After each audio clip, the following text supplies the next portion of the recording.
put the children to bed. It's time for Dan and Aldo to bare their souls.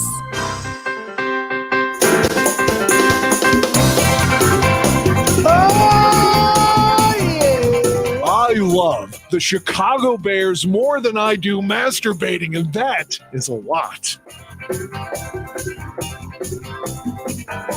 Then, with 3 seconds left, Bob Avellini throws a 30-something yard touchdown pass to Greg Latta, and the Bears win, and I literally shit my pants. I swear to God, I literally did.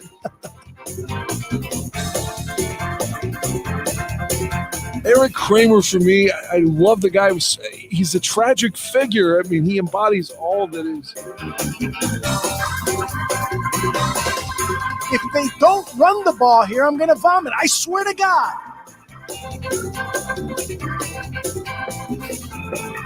Look, I don't mean any disrespect. He just didn't play that well. Not for a guy of his caliber.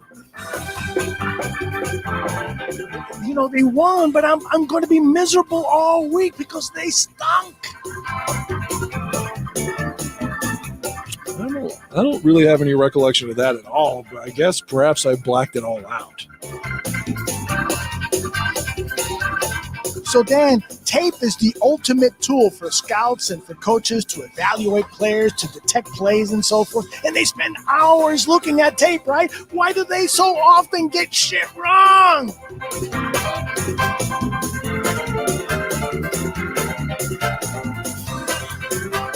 Ladies and gentlemen, Dan and Aldo.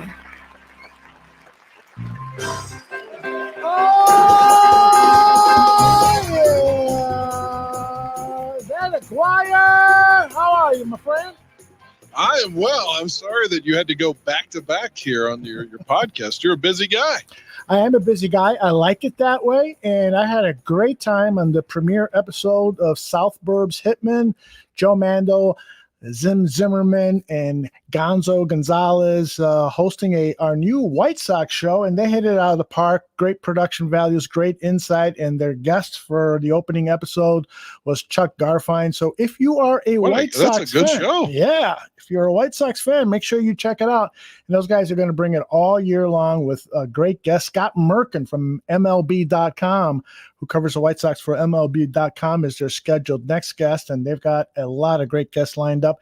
It's another one of the great shows on the Barroom Network, and I'm just sitting here enjoying how we're growing and rolling. I think Chuck Garfien is really silky smooth on air. The same thing I was saying about Mark Shanowski. I thought Shanowski's so good on air, you know? So that's a really good get, man. What a good first show. And obviously I like all the guys involved. But, man, I just don't like the American League. I hate the American League. Really? So, you hate it, huh? I don't like it. I should know the answer to this. I've watched no baseball this year.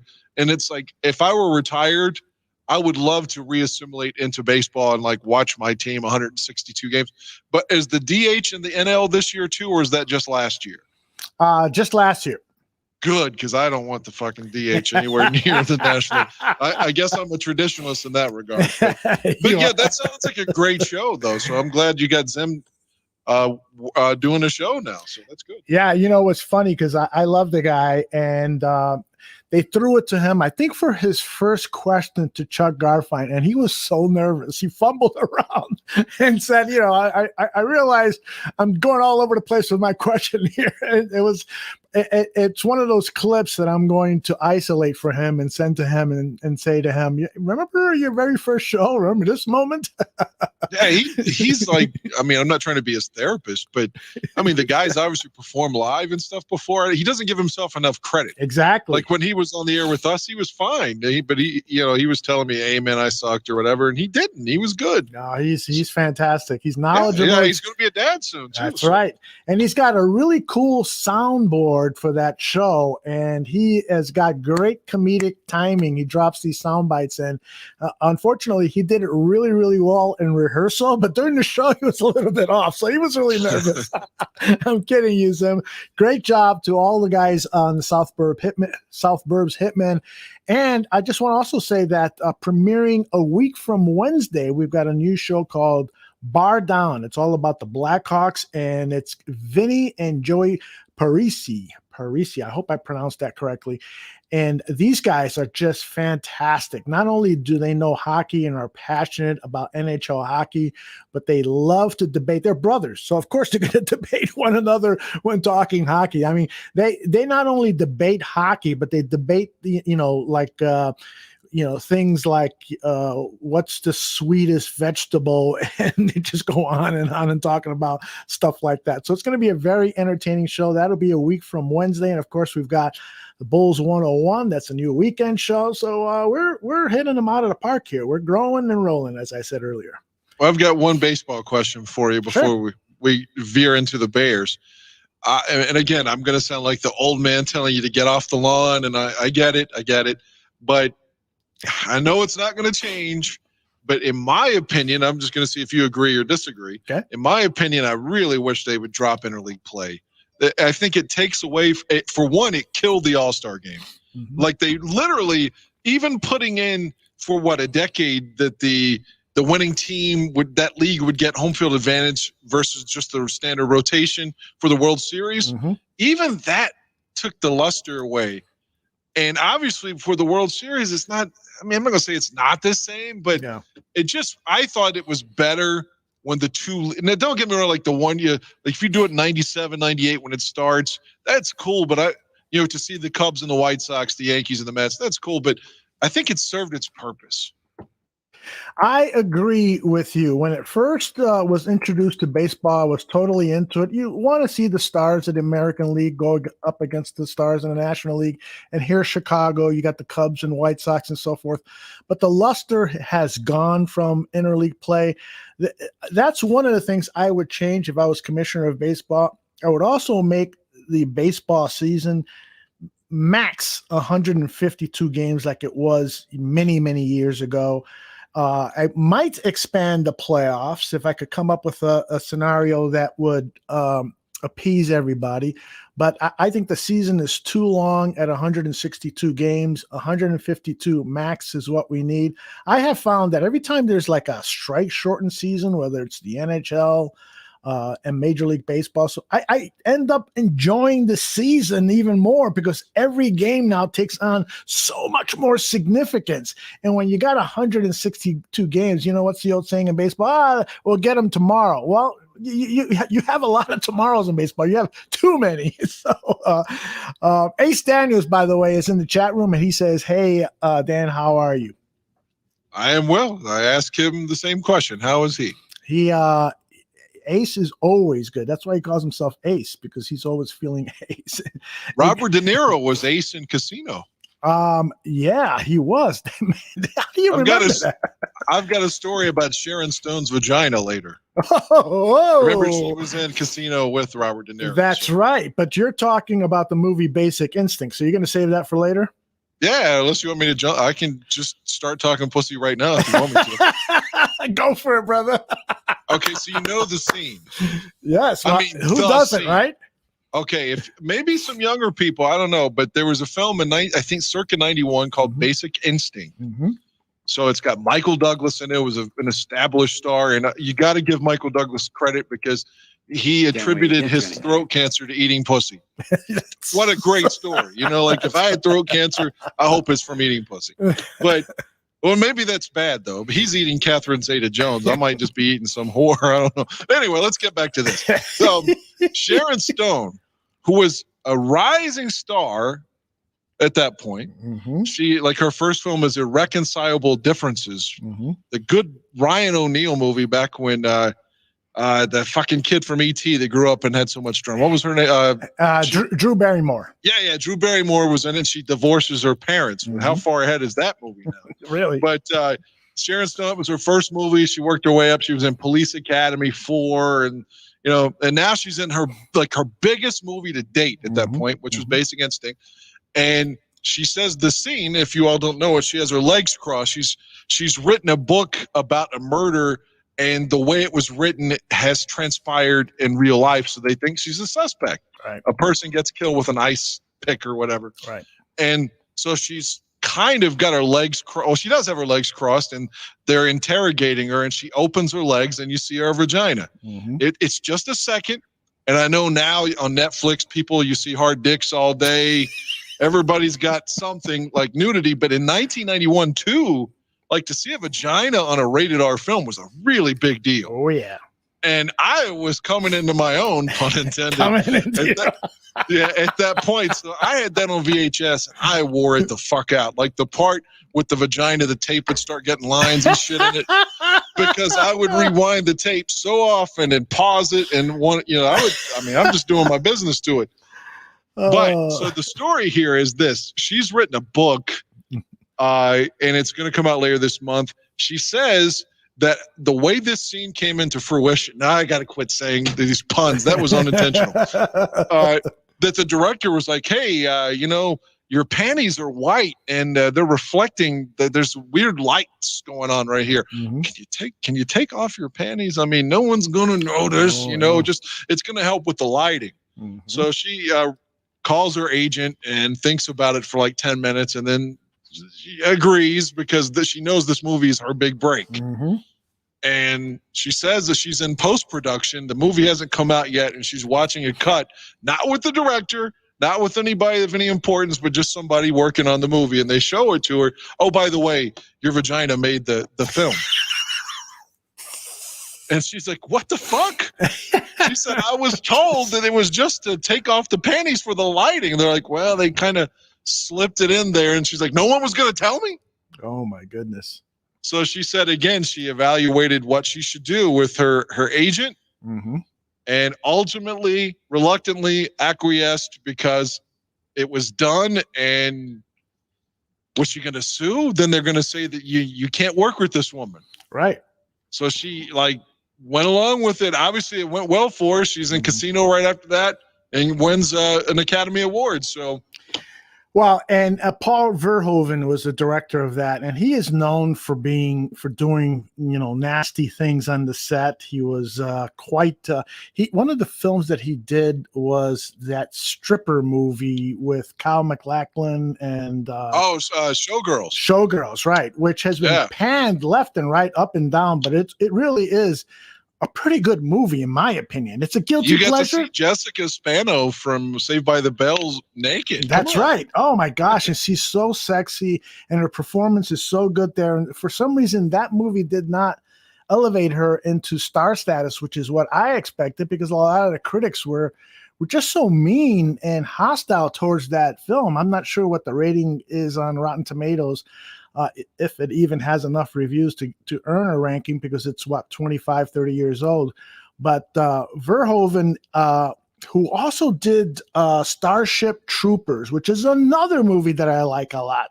Science fiction movie about big bugs with a cast of unknowns who would later go on to be popular. But he's just a really good filmmaker. But I've heard stories that he likes to play tricks on his cast and so forth. So I'm not surprised at all by that story. By the way, Hugh Heavens in the chat room says, I loved Showgirls, seen it like 3 times, but did you masturbate to it like Dan did? I don't think I ever masturbated I didn't masturbate to Showgirls, but she did. Elizabeth Berkley was her name, right? The actress? Right. She shows her vagina in Any Given Sunday when she's fucking Al Pacino. Really? I didn't know. I didn't remember that. It's really quick. She's getting on top of him, but she's free balling. And she gets on top of Al. Al's the coach in Any Given Sunday. What's the name of that website? The guy was always on the Howard Stern show. He has got a collection of all the nudity that's happening. Oh, yeah. Mr. Skin. Mr. Skin, that's him. Yeah, it's a very popular website. And for those us dirty men who want to go and see a popular actress and see if she ever had any nudity in a Hollywood film, you'll find it at MrSkin.com. So one more sex story for you. Sure. This gives us all hope. Everyone in the bar room. Mm-hmm. And the last week, people were taking cracks at your age. This gives you hope, too. Suzanne Summers, of course, was huge, popular in the late 70s, early 80s on Three's Company. Right. With John Ritter show on ABC. And She's in her 70s now, Right. but she's had work, so she still looks like Suzanne Summers actually. Mhm. But her husband's in his fucking middle 80s, but they've been married like 40 years. And somewhere this week on a podcast, or maybe last week now, since it's Monday, they asked her the secret to her perseverance. How do you stay married to a guy 40 years? And she's like, we fuck all the time. And she alleged that this guy and it's got to be Viagra or something, but so be it. He's alleged, she says, he fucks me probably 3 times before noon every day. His name is Alan Hamill. I remember this clearly. He was a very popular game show host. That's how he kind of broke into the business, and they got married, and he basically quit acting and quit everything so he could be her manager, her agent. He's just been fucking her for 40 years. and fucking her. So that is great. I just found the picture of him. He still looks good. Have a lot of plastic, as she's wearing a lot of plastic, but good for them. I hope to be doing the same thing when I'm in my 80s. I'll tell you what. I can't tell you the last time I had sex, and I better not tell you because I don't want my wife to find out. Oh, joke. In a hypothetical scenario, with much respect to Mrs. Gandia, but let's just assume maybe she gave you a present, like on Curb Your Enthusiasm. Larry David's wife on the show gave him an anniversary present where he could sleep with another woman like one time only. So let's just say, okay. And again, this is not, it's hypothetical, it's not real, but sure. Let's say an older celebrity, someone like Suzanne Summers that maybe you thought was hot when she was younger, somebody that's older now, like that would still be the older woman for you. If you could fuck any older actress that used to just be incredible, who would it be? Well, it would definitely be Salma Hayek. Yeah, but she's not that old, though. She's like 55? Yeah, well, isn't that old? I was thinking of I was going to say Raquel Welch. Oh, well, okay. Raquel Welch would definitely be on my list. She's got to be in her 80s. So is that what you're talking about? I would still fuck the shit out of her. Hugh Heaven says Jacqueline Smith. Who's Jacqueline Smith? One of Charlie's Angels, the original Charlie's Angels. Oh, okay. Yeah. The show then. Yeah, exactly. Yeah. That's a good one too. Yeah. Steven Zimmerman is in the chat room, and he asked the question, remember when this show was about the Chicago Bears? It's never been just about the Bears. Show over, Sam. Come on now. We're trying to avoid the depression that is Ryan Pace. Right. We're talking about sex because we're going to segue now into Ryan Pace fucking all Chicago Bears fans with what he's doing to this team. Why don't you start? Because I've got a mini rant that I want to get off my chest, but why don't you start and share with our followers here what your thoughts are about the Andy Dalton signing and just where the Chicago Bears team is right now. If you don't mind me answering with another player first before I transition to Dalton. Sure. Because I want to be positive. The gentleman that they just signed from the Broncos statistically would have been second on the Bears in sacks if he would have performed the way he did in Denver in 2020 as a Chicago Bear. So that gives me hope. His name's Jeremiah. I'm not sure how to say his last name. Do you know how to say it? I think it's Atasho. Jeremiah Atasho. So he comes to Chicago, and I guess he's going to replace Mingo, right? And in terms of the rotation, and if you could get, 7, 8, 9 sacks from the guy, whatever, somewhere through there. I guess he had 5 sacks and 9 quarterback hits in only 13 games with Denver. That's good. That you need depth, and just because we pound our chest and say, our defense is good, as we know in 2013 and 14, your defense can quickly fall off. So, it's good to sign somebody like that if he can add to the mix. If you can get Robert Quinn fired up, get Khalil Mack going.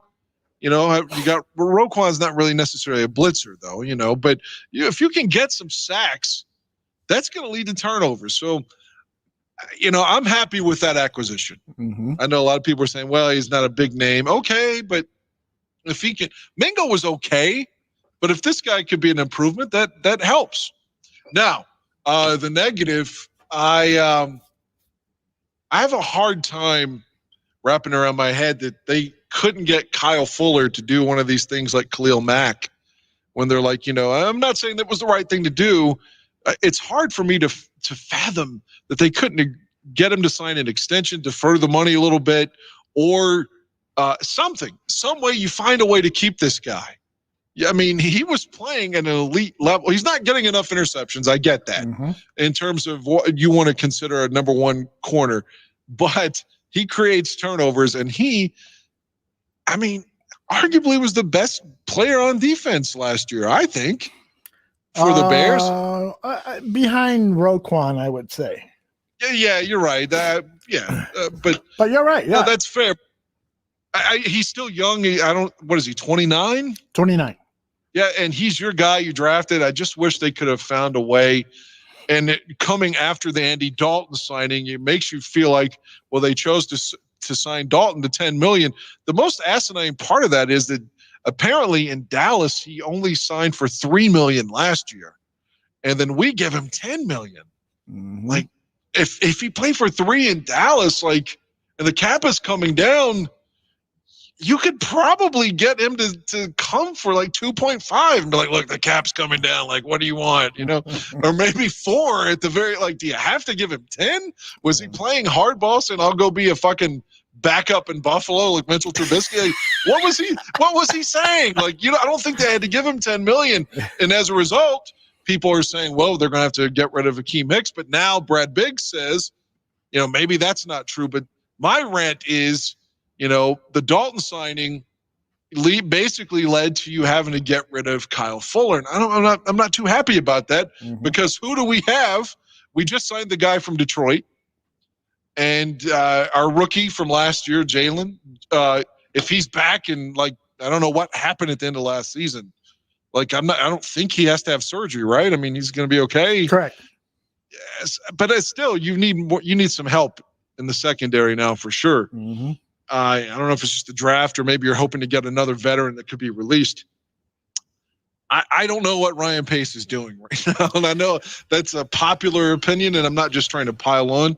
Yeah. If you get rid of Akeem Hicks too, because you got nothing for Fuller. You cut him. Right. You can't tell me that Kyle Fuller, you couldn't have gotten a 5th-round pick for him with somebody.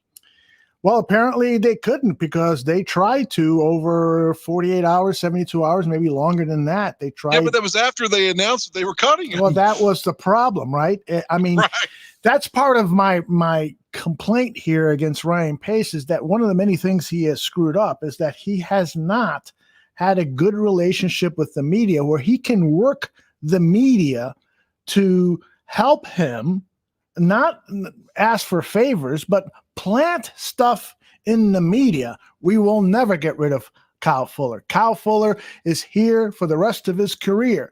And therefore, if somebody, calls and says, hey, we want to see if Fuller is available. We know you said that he's going to be there for life, but what would you guys give up for him? Because we know you do have a cap issue. So work it that way as opposed to leaking out that he is going to be dropped. Somebody at Hallis Hall leaked that Kyle Fuller was going to be released. It was out there. So what, like Dan just said, what the fuck are you doing if you're trying to trade him after the fact when everyone knows he's going to be out on the street in 24, 48 hours? It's ridiculous. And the same thing with the Russell Wilson issue. As soon as Russell Wilson's agent said, Russell has told me that there are 4 teams he would like to be traded to if he's traded at all, and the Bears are one of them. The very next minute, Ryan Pace should have called his media people and said, hey, not saying, you didn't hear this from me, but there's no way we have the assets to acquire Russell Wilson. But then try to work out a trade. But temper fan expectation by getting it out there that the trade isn't going to happen. Because what has happened now as a result of him not getting the information out there that the Bears did not have the assets, that the Bears couldn't possibly make this trade with the Seahawks. Now every fan in North America and many around the world hate Ryan Pace, thinks he's stupid, or think that he's even dumber than before, think that he's a failure when he could have managed expectations. This is something that's done in politics. It's something that's done in corporate America. It's something that other NFL teams do. And Ryan Pace is not doing it, and that is ruining his reputation. That's why fans are now ready to storm Hallis Hall and drag him out of there and get rid of him. That's because he's not doing a good job. I agree with everything you're just saying. And if he were more available, he could even go on, say, The Score, because that's the parent company that owns the radio broadcast. The Score is a part of their network, right? Mm-hmm. So for the radio broadcast, so he could go on The Score and get, a Dan Bernstein or somebody to kind of, give him some fan-friendly, some softballs, I guess, just for the access, and do exactly what you said, like plant, we'd love to be in on Russell Wilson, but I don't know if we can, but he doesn't do interviews. Right. He does, like one or two a year, and that's it. Right. He does. So if he was more accessible, other than just on Sunday before the game, right, then maybe what you were just saying, he could play ball like that. Well, and he does do the interview on prior to each home game. That's what I was saying on Sunday. That's the only time he does, like, basically the Bears control the forum, though. Right, exactly. And so that makes it sort of like, whoever's asking these questions is just, the accompaniment. So he can't do it that way. What I'm saying is, sources have told me that the Chicago Bears, while interested in Russell Wilson, have no plans to even have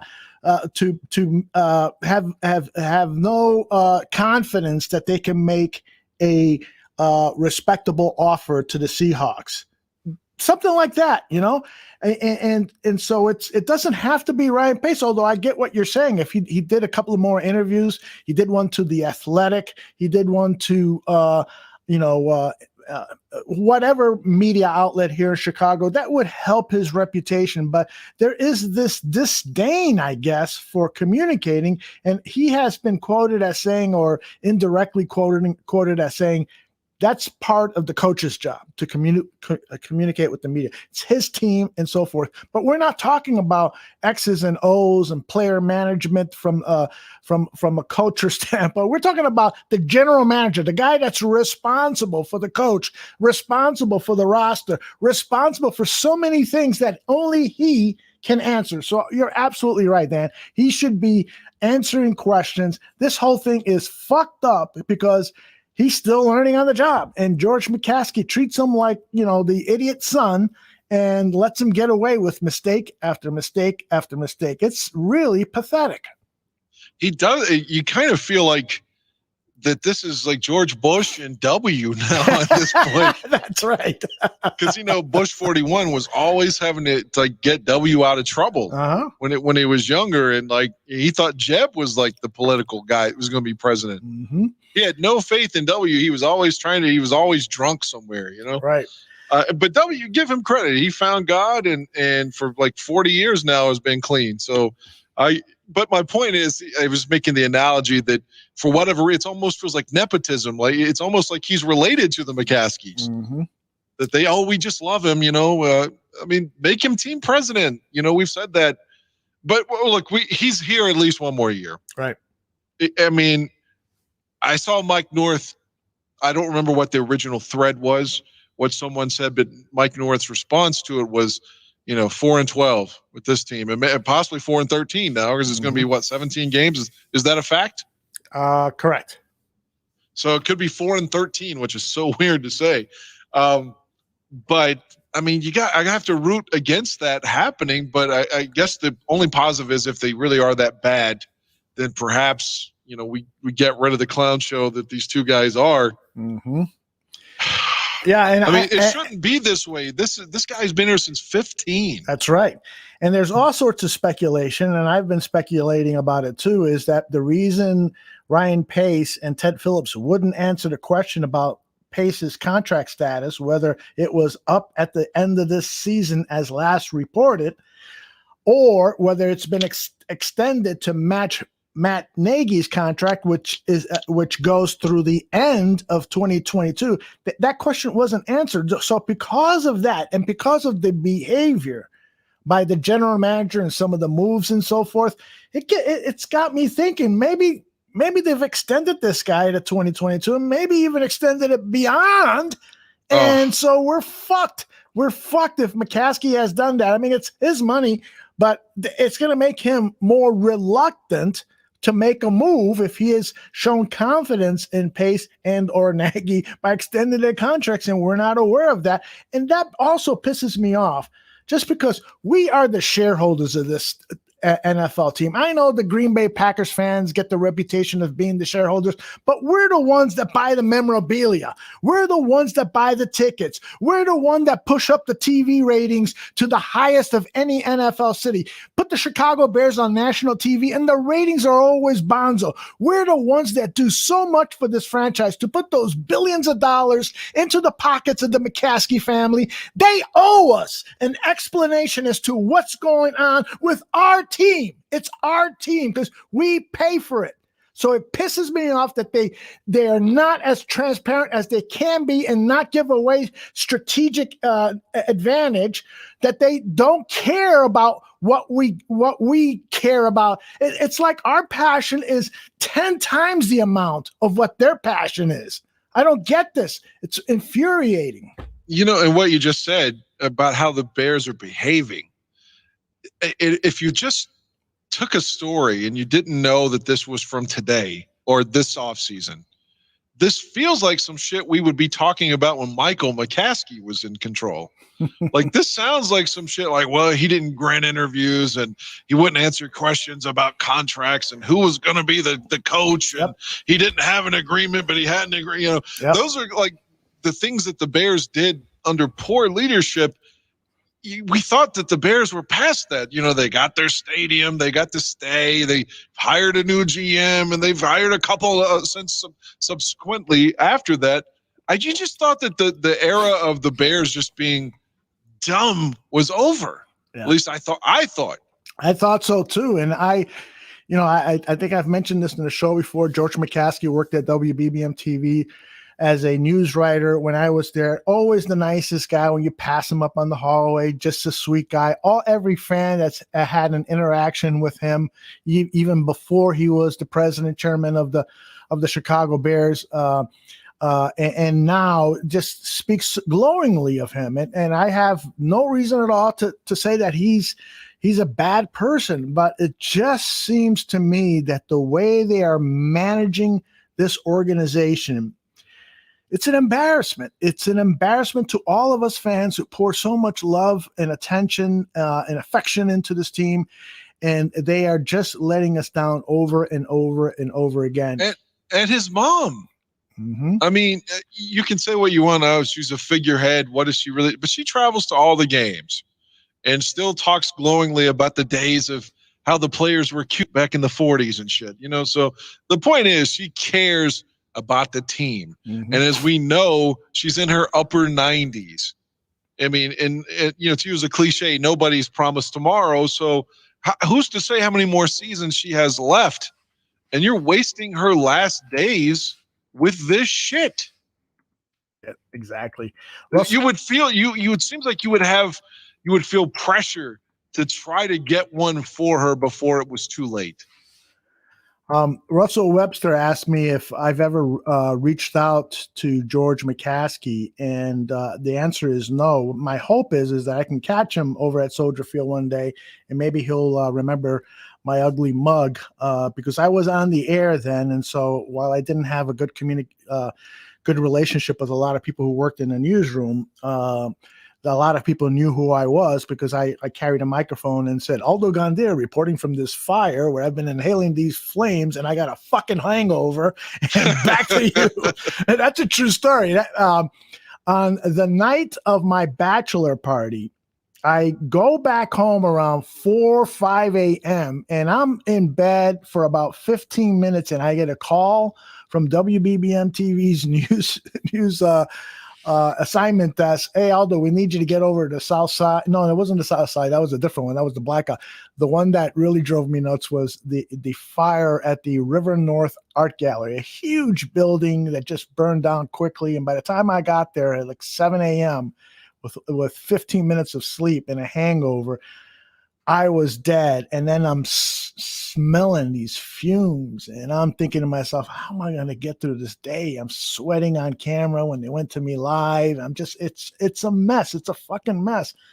And so when I get back to the newsroom, no one knew that I was hung over, but they were all applauding my stand up in my news report. Great job, Aldo. Great job. And I'm thinking to myself, really? Because I don't fucking remember what I did.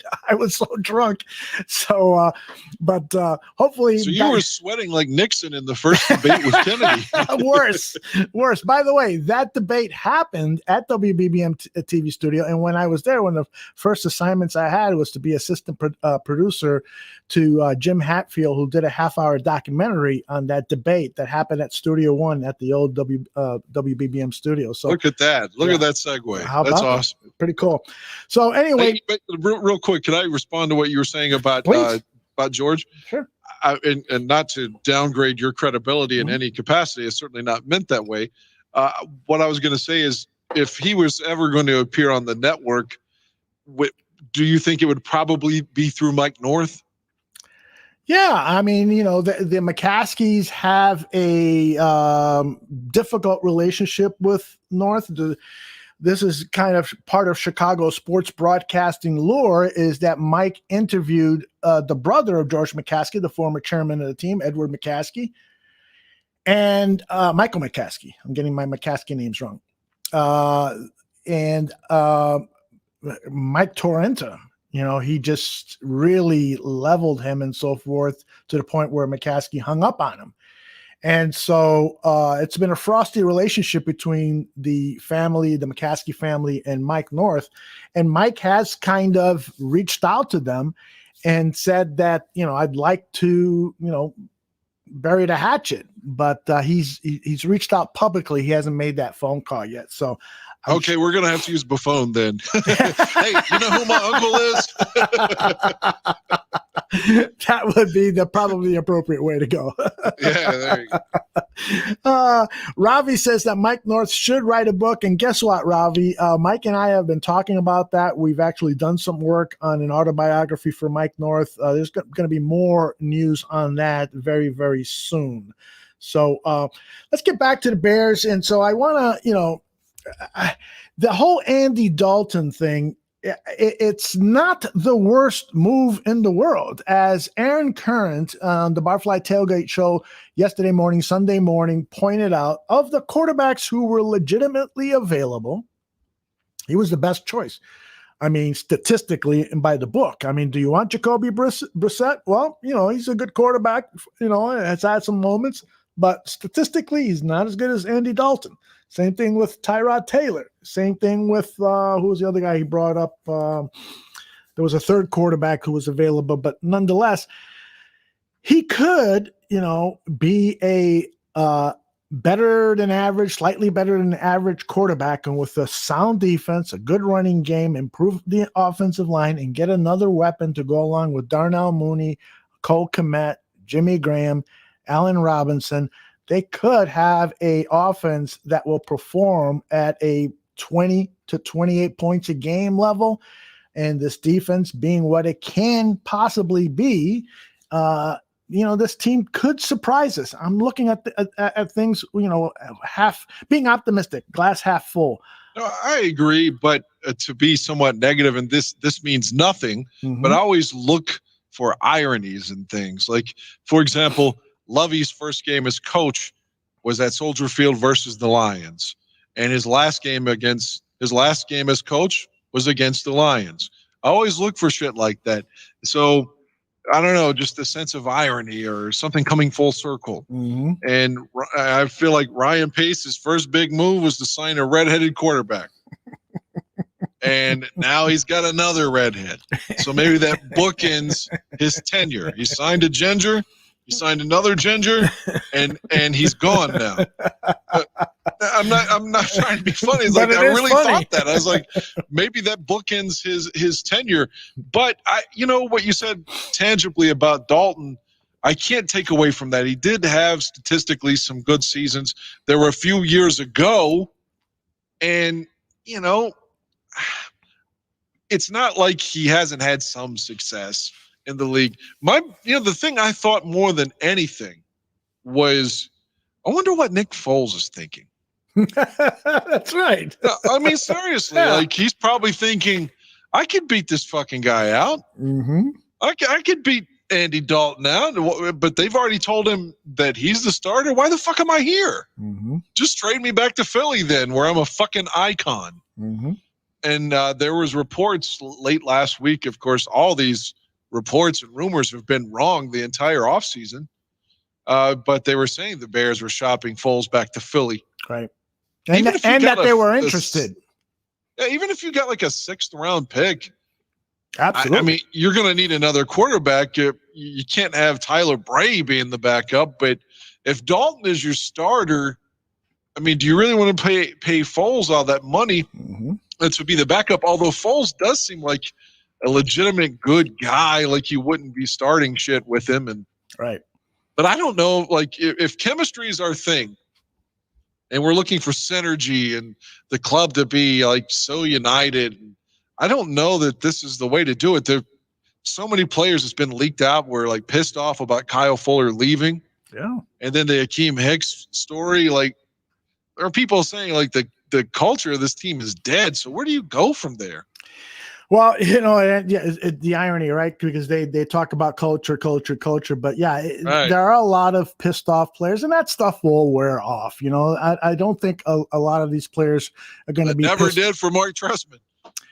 Well, you're right about that. There is no doubt about it. But I think this is a slightly different scenario here. I think a lot of players are kind of upset, but they've got to realize, you know, part of the reason that Kyle Fuller is not here is because of the pandemic, you know, and so it impacted the salary cap. And there are reports that Kyle Fuller and his agent were reluctant and maybe didn't even want to renegotiate the contract. And so we're not aware of what those details are. This could have been a situation where both parties just couldn't reach an agreement despite good faith efforts. Kyle Fuller today, when he was introduced to the Denver Bronco fans in his press conference, he said that, I was aware that this could possibly happen and felt like it was going to happen based on their salary cap situation. And so I was prepared for it. So he did. He must have been. They had an agreement like 32 minutes after he was cut. Yeah. Yeah, which is you wonder about the whole tampering thing. Was that over? Did they just bypass the tampering thing? You know, who knows? It's a fucking NFL. There's so many freaking rules and stuff. Tampering period started Sunday. How long did that tampering period last? Does it last until a week later when the guy is just dropped and you're signing him 20 minutes later? Yeah, there's no way they didn't talk about that. I mean, there's no way they have a contract in place a half an hour after he's released. Had to be, right? Had to be. Yeah. It's just too bad the Bears couldn't swoop in and take Galladay from Detroit. I guess they made a good offer, but hell, the Giants overpaid for him. I mean, I could see why the Bears didn't get him. I don't remember what the exact deal was, but it was too much for us to sign him. It was some $45 million or something like that. Are you ready? Oh, sorry. I am ready, yes. Ryan Pace isn't, but everybody else is ready. I'm just trying to find a list of day 2 quarterbacks because Alex Sims in the chat room said that there's a report that the Bears are looking at day 2 quarterbacks because they probably are not going to be able to draft one of the top 5. The top 5, of course, Trevor Lawrence, everyone knows, is going to go first. And then there's 4 other quarterbacks that are expected to go in the first round. One of my favorites, Zach Wilson, another one of my favorites. Mac Jones from Alabama, two other guys that I like a lot, Trey Lance and Justin Fields. All 5 of those guys I think are going to be top-notch NFL quarterbacks. So hopefully the Bears can get one of those guys. But if the Bears don't, they're going to have to get somebody in the 2nd round or 3rd round. And so I think it was Alex again who put up Jamie Newman, the guy who played at Wake Forest, who was supposed to play at Georgia Tech. He's one of these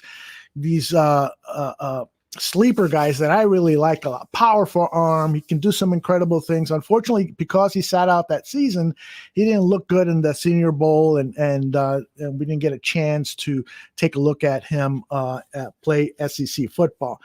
Another guy that a lot of people are talking about, John Buffon loves him, Kellen Mond. I think he's a much more developmental guy, could take a couple of years at least to find his footing in the NFL. And then the guy that's getting a lot of notice now, because he had his pro day, is Davis Mills from Stanford. And I tuned in to watch his pro day. Dan, I mean, I'm heterosexual, but this guy was throwing in the rain. His T-shirt was clinging to his 6-pack muscles. He's throwing 80-yard footballs with just a flick. He was looking like an Adonis. And I'm like, yeah, this guy looks like a fucking quarterback to me. So I don't know much about him because he had an injury-plagued 2020, I think COVID-related or some shit.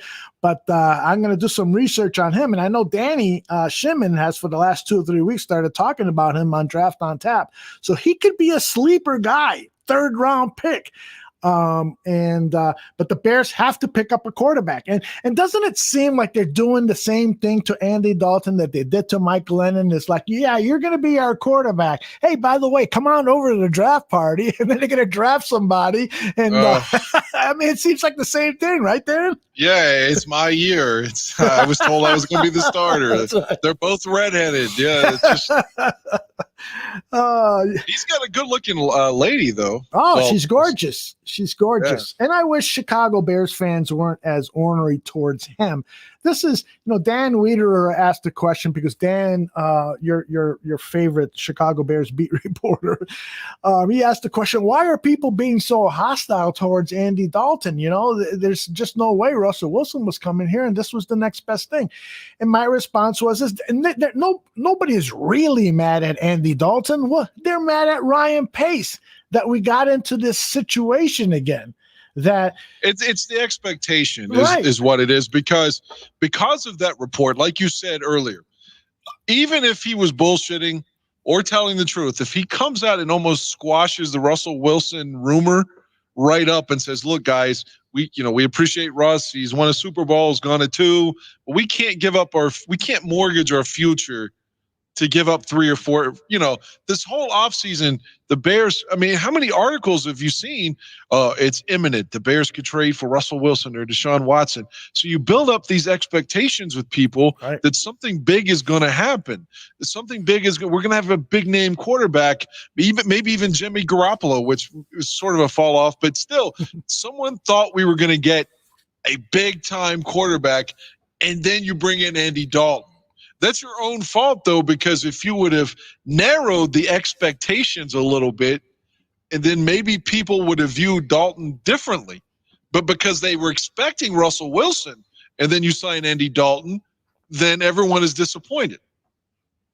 Yeah, I agree. Including me. Yeah. I mean, but if I was not on board with trading 3 or 4 first-round picks or what. I thought that shit was crazy, as we mentioned with Greg Braggs that night. But still, I had hope somehow maybe they'll work this out. And then when it's just Andy Dalton, you're like, oh, man, it's just like – and it's like thinking you won the lottery. Yeah. You thought you won the lottery, but you found out that like 75 other people won it too, and you only get a fraction of it. That's right. That's right. And here I like to watch Get Up in the morning now. I've been doing it for the last month or so because Greenberg, the former Chicago radio broadcaster here. I don't like him because he fucked Golick. Yeah, I mean that's a whole nother thing. I think you're right in looking at it that way. He wasn't honest with Golick that he was looking at other opportunities within ESPN, and it was just dumped on him. I don't blame Greenberg for moving on. Hell, I've done it. I've done it with marriages. I've done it with jobs. I've done it with friends and stuff. But I do blame him for not communicating that in a way to his buddy of night. Well, they worked on that show almost 20 years together. Yeah, he seems really shady. So, I mean, maybe I'm ill-informed or uninformed, but I won't watch the show because of that. But go ahead, please. I'm sorry. But, well, he has now been named the host of the NFL Draft, ESPN's coverage of the NFL Draft. And every morning on his Get Up show, it's a 2-hour show, I believe. It's like 90% football.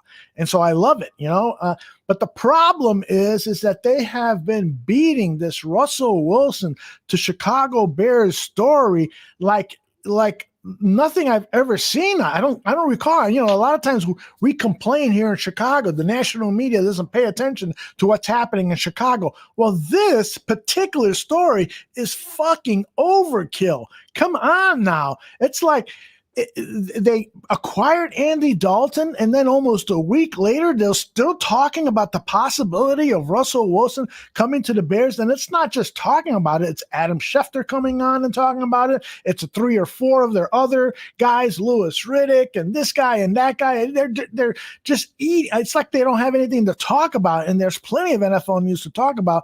So it's Louis Riddick, who's a guy who I generally like a lot. He's been really feeding the fans this possibility of Russell Wilson coming over. And boy, I used to think that maybe he was GM material, but if he's really serious about some of the things that he says regarding Russell Wilson, then maybe he's not GM material. Maybe he's just an entertainer. I don't think he's going anywhere because now he's going to get to call a Super Bowl. Oh, that's with right. the new TV contract. So and he's good in the booth. But yeah, just what you said earlier when you were talking about how the Bears fans, like you or like me, buy all this merchandise, and like for yourself, not me, go to the games. Like I've gone to games, but it's been on the road. But we're talking about the fans, and the fans turn in and watch the games, and the ratings are always so high. So again, they're using that passion against us because they can manipulate us into watching their program because they need somebody that's desperate that wants a story. What's happening? Well, we can exploit the Bears fans' passion by telling them this shit every day, telling them what they want to hear. It's like almost like Fox News. Yeah, that is true. You're absolutely right. By the way, the Factor is saying, what do you guys... Oh, speaking of Fox News. That's right. Because what do you guys think about Chris Sims being our general manager? LOL. Oh. Yeah, LOL is right, the Factor. I'm glad you added that because, no, Chris Sims, he's barely an entertainer. It's far from being GM. He's material. Another ginger. We don't need another ginger. I actually did a lot of research when the season was over. I was going to do a 1-hour special on GM candidates because I thought that Ryan Pace was going to get fired. I really believed that was going to happen. And so I looked at probably 25 candidates, and typically guys who become general managers, 90% of them are guys who are top scouts, who have worked in player personnel departments, college drafting departments, and so forth, just like Ryan Pace. Ryan Pace with the Saints worked in their pro player personnel department, looking at the potential free agents to bring into the Saints. And prior to that, he worked as scouting collegiate players. And so that's where these guys build their resume to come in and be a GM. And so there are like really a lot of intriguing candidates out there. And so I hope that the Bears have these lists. Every company, every team should have a succession plan. So what happens if Ryan Pace drops dead? Well, okay, we've got a list of people here who could be possible replacements, people inside the organization, people outside the organization. So I hope that they've got a list and they're ready to start interviewing people, because by my thinking, and I know I was looking at things optimistically a half hour ago, but I don't see how this team really is built for long-term success. It's all going to fall apart. Khalil Mack is 30 years old. The whole defense is getting old and so forth. This is going to be a complete rebuild in either 2022 or 2023, the latest. And Ryan Pace has already been given the opportunity to rebuild the team, and he's failed miserably. It is time to move on. And the only thing that's going to save us from Ryan Pace is if he goes all Cuomo on us and like sexually harasses a couple of ladies, and then we can force him out. I mean, that's it. I mean, and if you're Cuomo, come on, man, it's time to resign. Come on. Yeah, it looks that way, right?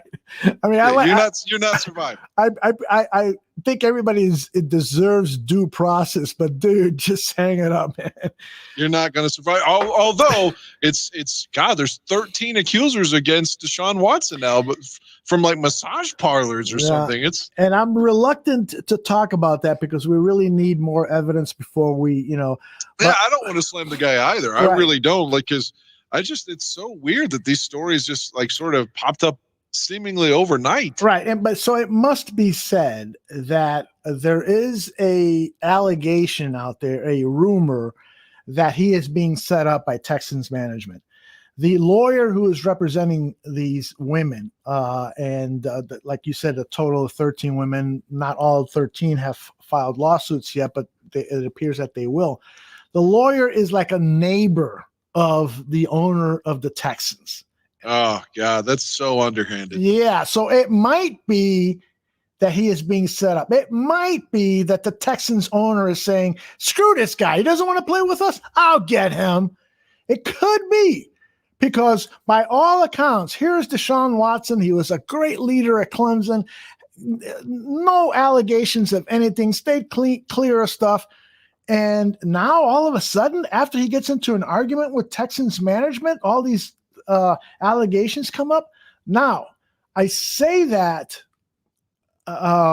very carefully because if these allegations are true, then the guy then you look like the asshole for defending him. Right. I get it. I'm not defending him. But he's not guilty yet either. So I guess it's the same thing with Cuomo. Right. It's like, but Cuomo's is political, which is why it's easier to jump in on because we're not convicting him like to a jail sentence. We're just saying like, dude, you're not going to survive this politically. You might as well just leave office. Yeah, but with Watson, that is more complicated. And if that's true, like what you just said, I'd never even heard that or considered that. Like, holy fuck. Yeah, I mean that's like a movie plot. That's as deep as the Kennedy assassination. That's right. That's an Oliver Stone sequel to Any Given Sunday. No, and again, if this is true, first of all, my hearts go out to the women. If they were the victims of this, and they are the victims of a serial sexual predator, as they are alleging, because some of these women are saying that this isn't the first time and so forth, then I want, him to be punished to the fullest extent of the law. But at the same time, I don't put it behind some of these very powerful people to do things against some of our superstar athletes when they get pissed off at them. So that's all I'm going to say about it. I'm not taking any one side. I want the legal system to work and to work perfectly in this and every situation. So well, let's just say just for a moment, I know this is just conjecture, but in a hypothetical scenario, if the Houston owner thing, if there's any ounce of validity to it, I can't imagine what his end game would be. Like, though, making this shit public, especially if it's false, and encouraging this, you're hurting his trade value. Yeah, you would think. So what are you getting out of it? Yeah, that's a good point. And maybe it's just an angry person who says, fuck you. Okay, you're really serious about not playing for us? Guess what? You're not going to play for anybody because I'm going to make your life miserable. Maybe it's something like that. It's like an ex-husband who can't deal with the fact that his wife doesn't want him. Could be. When somebody says like, if I can't have you, no one will, and then they fucking kill their wives or whatever, it's kind of what they're trying to sabotage his career now, if that story is true. Right. Zach Sullivan makes a good point. If Texans brass is pulling this now, then they would have known before and could be then wrong for hiding these allegations. That could be true too. That's another aspect of the story that I hadn't considered, is how long have the Texans known about this, if they knew at all? So a lot of moving parts there. I just wish for the same for the best for everyone, and I hope that justice prevails. it doesn't always, unfortunately. All right, what else about the Chicago Bears this week just drove you fucking crazy? I don't know if anything else, I was hoping that, like I said, Galladay would be signed, but I don't blame the Bears for that. Yeah, the Dalton thing at the time felt like a kick in the gut, like for everybody. I don't know anybody that's a Bear fan that was happy about that acquisition. But to be fair, I know a couple of people that are not Bear fans that told me they thought, well, that's a good pickup for Chicago. Mm-hmm. And they were both trying to tell me that, oh man, don't even bring up stats. Like, he's better than Trubisky. Now, this is not me saying that. This is what my friends are telling me that aren't Bear fans. Mm-hmm. So I don't know. So I guess I'm going to hope for the best. I just feel like the way the Bears' luck is, Dalton would come in and actually do well and then get hurt. And then we'd have nothing behind him. Tyler Bray is coming on the field. Yeah, exactly. You got to have a backup in place. And I don't know if Foles is that guy. Maybe Foles is that guy. I don't know. But I like the pick of the linebacker. I don't know if bringing a Fetty back is necessarily good. Now, this is just me, not, I'm not an expert. I'm a fan. For one, even if I felt like I could watch tape and break it down, I want to watch the game because it's an escape, not like I'm fucking at work. Yeah. I want to watch it for fun. Sure. But Fetty seemed better to me when they had him at tackle. Right. So I guess that's good. I'm talking myself into, I'm going in circles now, because at first I didn't know if it was a good signing, bringing him back. But I guess if he's going to start at tackle as opposed to guard, and then maybe you have Whitehair at right guard or Daniels, whoever's going to play the right side, assuming Mustafa is the center. And you couldn't get that left tackle from San Francisco. He got astronomical money. So maybe you're going to draft a left tackle and have Charles Leno play one more year. He's got one more year left on his deal, and maybe you draft a kid to take your spot this year. I don't know. But I still think if the Bears were going to win this year I don't know if it's even plausible now, but if they were going to make a run, they really needed to do something with the line. I just going into that's the season again with the same line doesn't make me feel really excited either. Right. Well, and what is supposed to happen over the next 2 weeks or so is this period of time where a lot of signings are going to happen at substantial reduced salaries. This is where where you're hitting the bargain bin, but you're looking through that DVD bargain bin, and all of a sudden you see a copy of one of your favorite movies, and it's $2.99. Holy fuck! I can't believe I found this movie.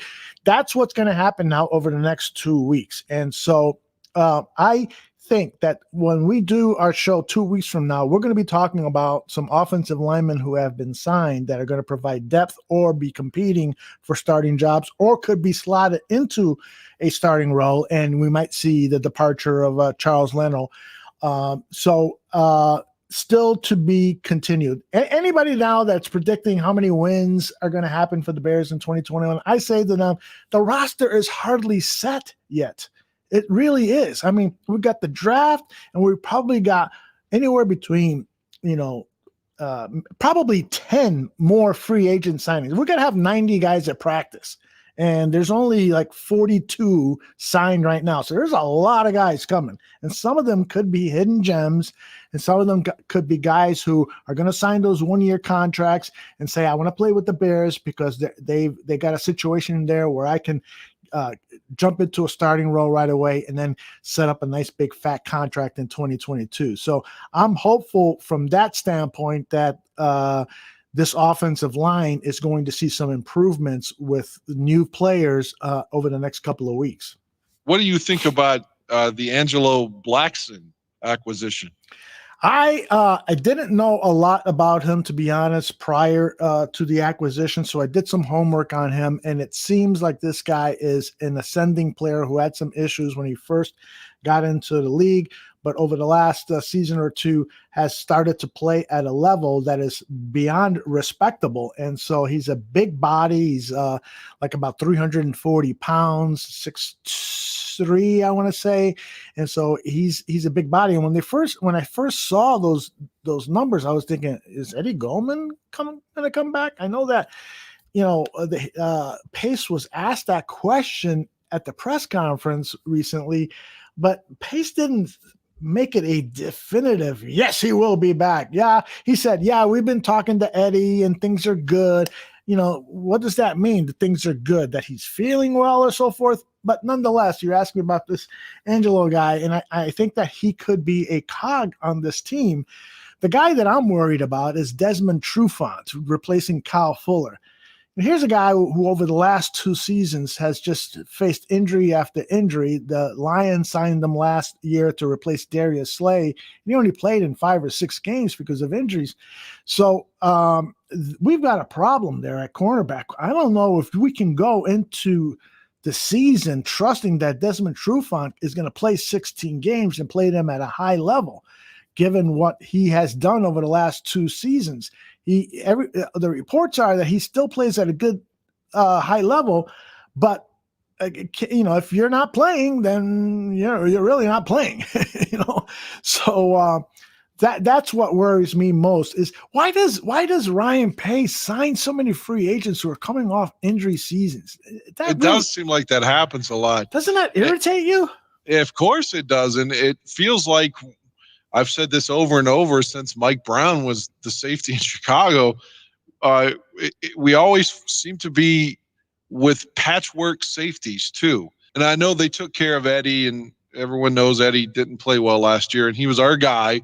So it felt good to at least sign your guy to an extension. But the other position, after you let our guy go to Green Bay, your boy, friend of the Barroom Network at one point, and Mr. Amos. But who's the other guy now? It's a revolving doors. Clinton Dix, and then the Gibson guy was okay, but he's gone too, right? Has he signed the contract? I didn't. I checked this morning. He was still out there. Well, he's available, but he's not under contract, is what I'm trying to say. Correct. He is technically he may be back, maybe not, but it could be another safety back there. We haven't had a lot of consistency at safety, is what I'm saying. And now we have such a dire need at corner as well. Yep. Assuming they keep Akeem, if Brad Biggs' report is right, and he seems to have had a good offseason so far with the accuracy of his sources. Brad has, yes. Yeah, so he's the one who intimated that Akeem may be back. If that's the case, then they should be, on paper, it should be okay up front. And you have to think the linebackers could be better with the scheme. I don't see how they wouldn't be. And so now you're talking about the back, the secondary. If you can correct that, maybe through another surprise guy gets cut, something. I don't know, but if they can get the secondary where it needs to be, on paper, the defense could still be pretty good. Yeah, but right now, if you've got Vildor starting, ooh.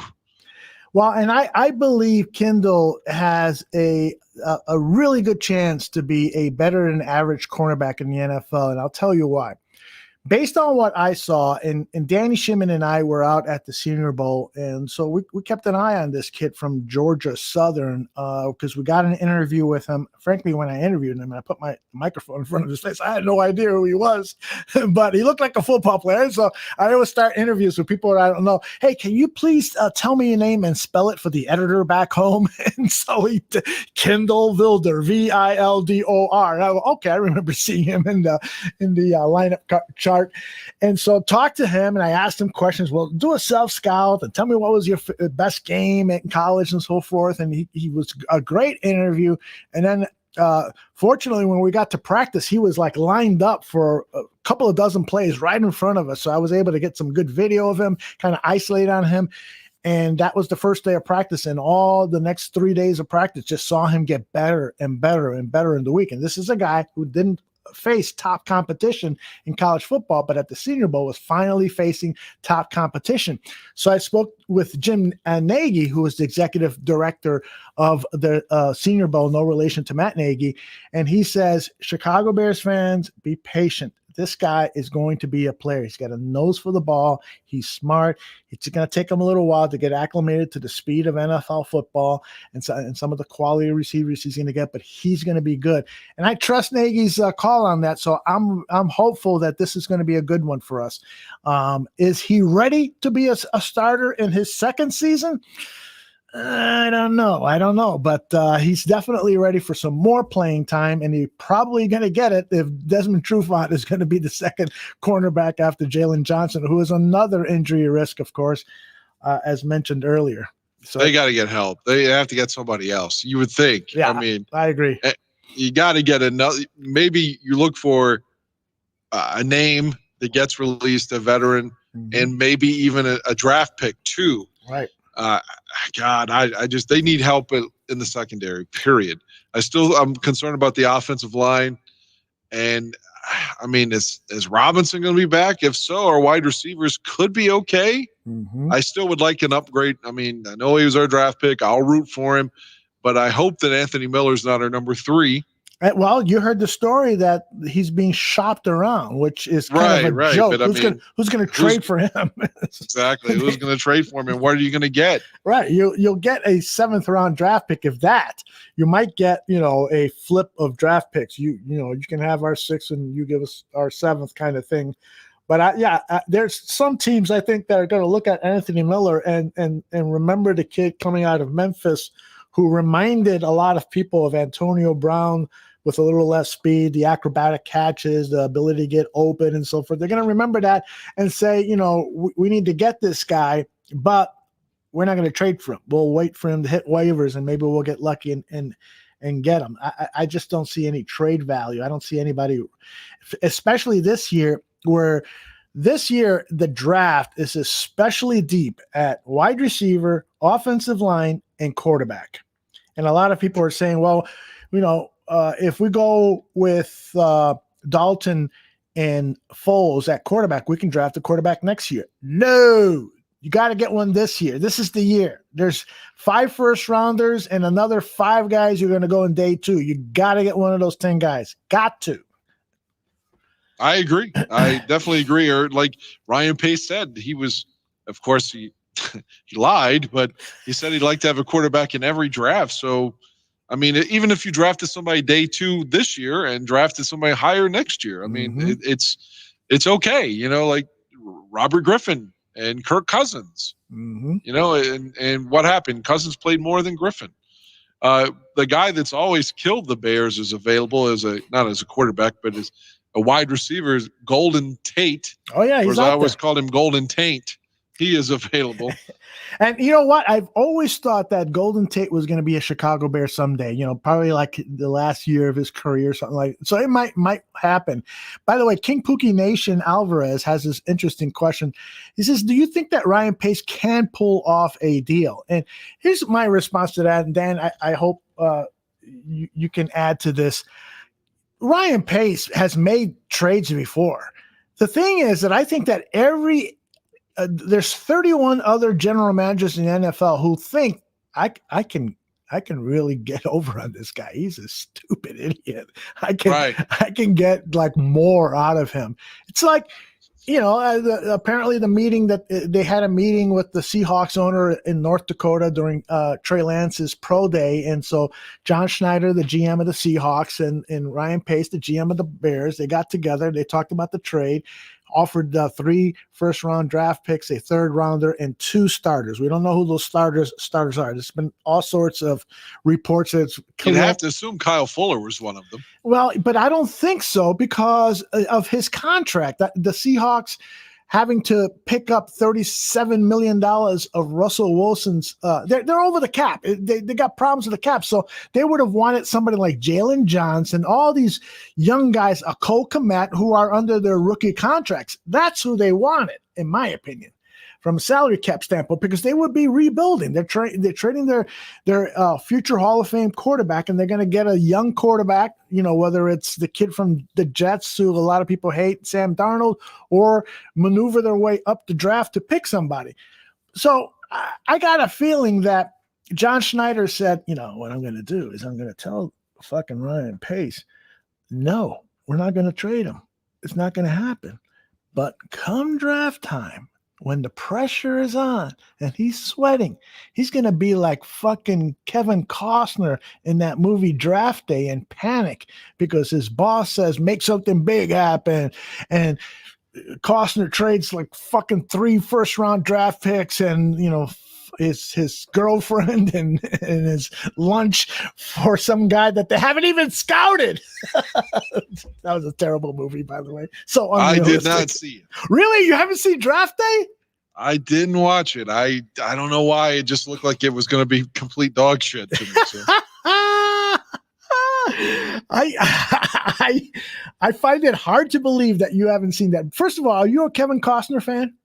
Yeah, I love him because of JFK. Exactly. So that's one of the reasons I would have thought you would have had that high up on your list. Well, watch it because you're a football fan. It's entertaining. It's well directed to a degree by the longtime director. I'm forgetting his name now, but he's done so many movies that we're familiar with, like Ghostbusters and Ivan Reitman. Yeah. His son Jason is pretty much the guy that does the directing now. Yes, that's right. And so anyways, it's well directed, but from a factual standpoint, can you imagine a general manager, even if he's under pressure, trading on the day of the draft in his car, making a trade where and I can tell you this because this is how the movie starts. He trades away 3 first-round draft picks and some other assets for a quarterback that his scouting department hasn't even scouted. Come on. Not even Ryan Pace would do that, would he? Yeah, it sounds like it's not credible. That's why I don't know. But check it out. Renee Russo is in it, so that's reason enough to check it out. She's got good legs. She's got beautiful legs and a good actor, too. All right. So what else did I want to talk to you about regarding the Bears? We talked about, I wanted to comment on what you mentioned regarding that safety situation. That was why I was so upset when they let Adrian Amos go. We finally had a good safety combination in Amos and Eddie Jackson. And we need to fix that. We can't continue to do this revolving door like you mentioned earlier. That really bugs me. I think that safety combination is like ham and eggs. These guys got to know each other really, really well. Probably a bad metaphor there, but they've got to, like the offensive line. Everybody says the longer the offensive line is together, the more cohesiveness they have. I see that in safety play as well in today's passing offense. So hopefully they draft a good safety. They can put him in there and at least develop him. Sign another veteran for a 1-year contract and then have this rookie develop into Eddie Jackson's right-hand man, other safety. Yeah, the last time the Bears had, pardon me, I muted my mic there to clear my throat. Mm-hmm. The last time they had other than Amos and Jackson, because you at least thought that they're 2 young guys, the last time they had 2 young guys together that looked like they were going to be our guys for a while was Mike Brown and Tony Parrish, and they let him go. They let Parrish just go, and of course Mike got hurt. Same thing with the Bears linebackers during that run. You had Colvin and Holdman and Urlacher, and then suddenly it's just Urlacher. Like Holdman and Roosevelt Colvin are gone.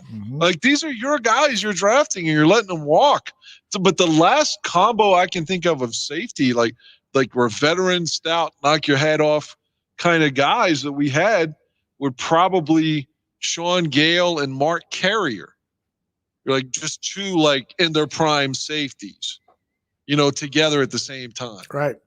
Tony Parrish would have thrived in today's NFL because that guy, he played safety at a high level, but he had like a mini linebacker's body. So he could play that hybrid linebacker safety position.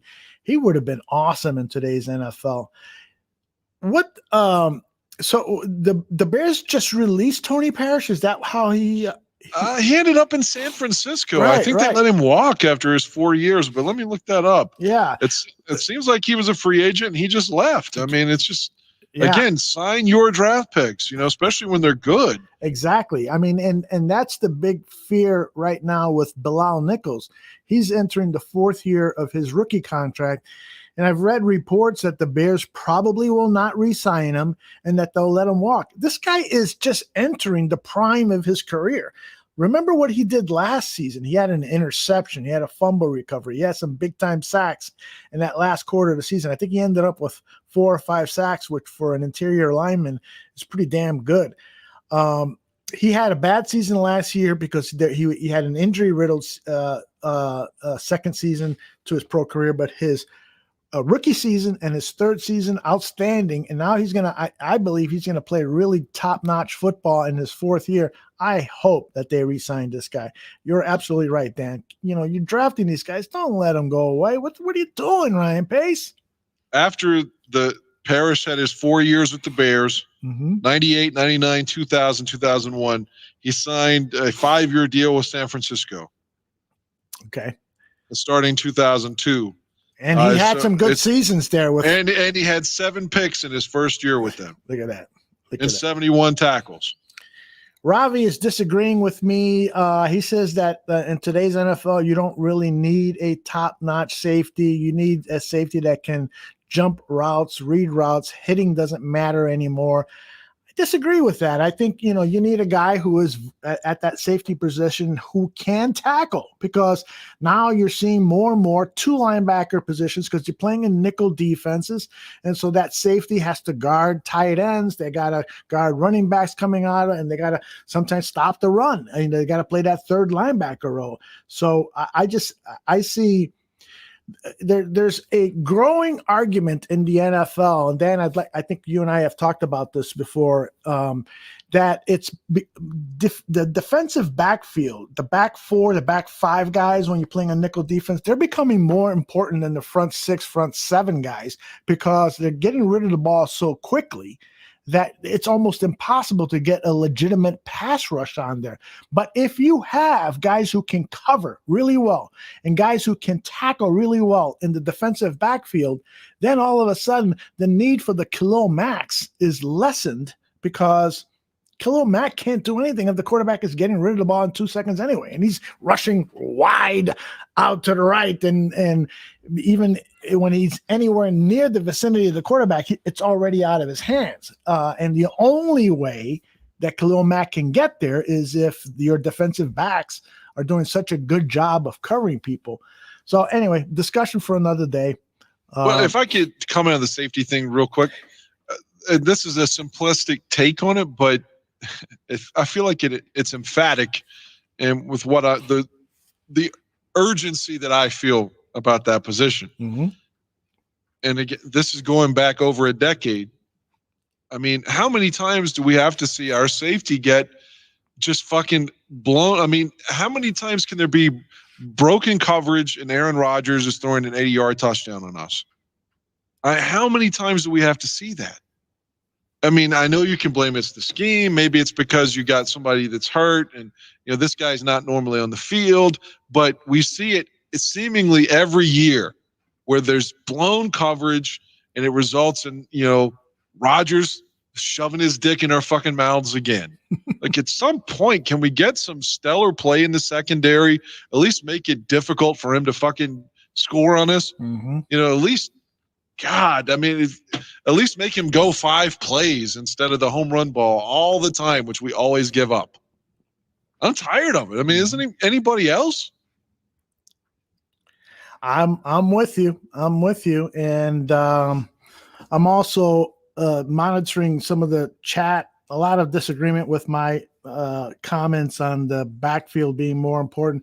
Won't get into that whole issue. I'll just say that, you need 11 guys on defense to play well. There's no doubt about it. First and foremost, you need 11 good players, like Dan said. And we're just not seeing excellence and continued consistent excellence from the guys. Khalil Mack has not played consistently well. That's the truth. And but he perhaps can play better if Sean Desai knows what he's doing and Mike Pettin is drawing up these blitz schemes to help Mack get to the quarterback. So there's a lot of moving parts here. When you talk football, it's such a complicated game and so many different things. And I hate to just, you, Dan, have a tendency to do that. I hate Khalil Mack. He sucks. No, I like Mack. And like I told you, I felt like he's been a letdown. And what's even more of a letdown, I said this last week or maybe 2 weeks ago, I don't see any scenario where he's back after 2021.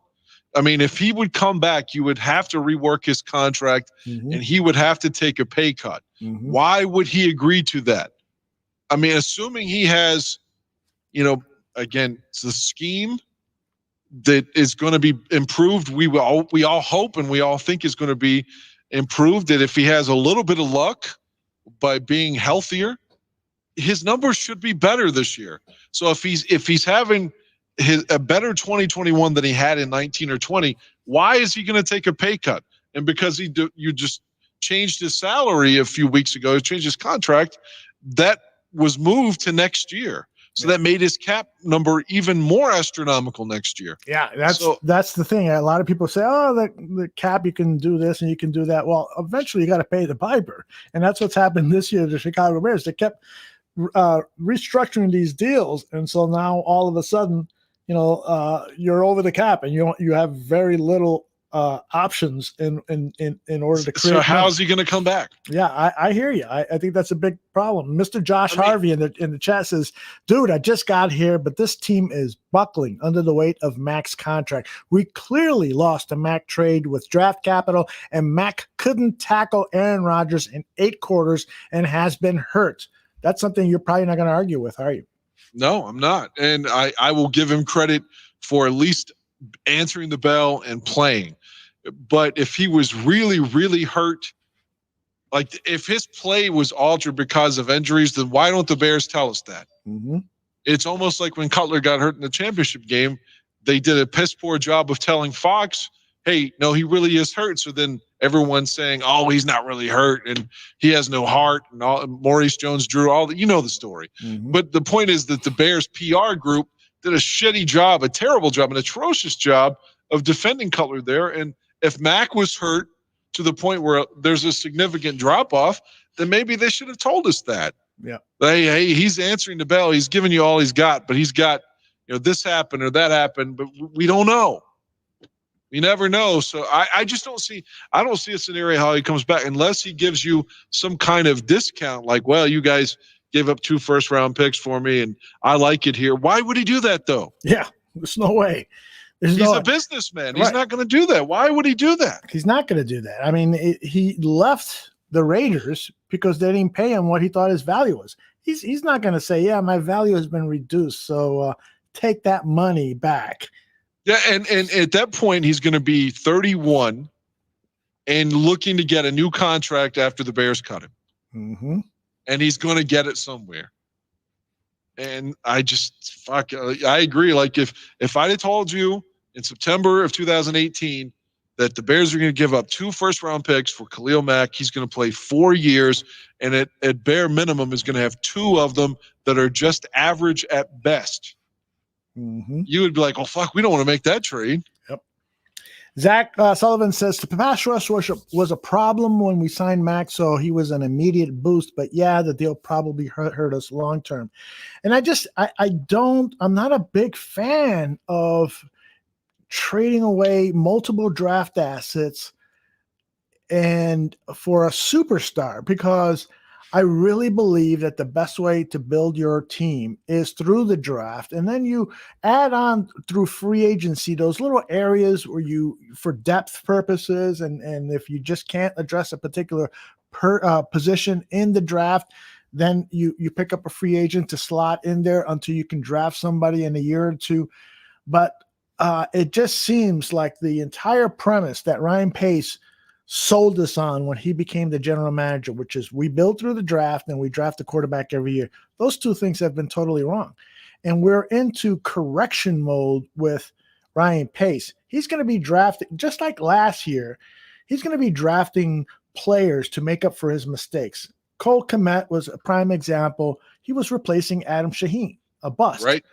And he's going to draft a quarterback in either the first round or second round this year, because that's going to be Mitch's replacement. Exactly. And it goes on and on. And so when you have a general manager like that who is drafting to replace mistakes, and you have a general manager who is managing the cap in I won't say irresponsible, but in an unproductive way where we can't compete for any of the top free agents.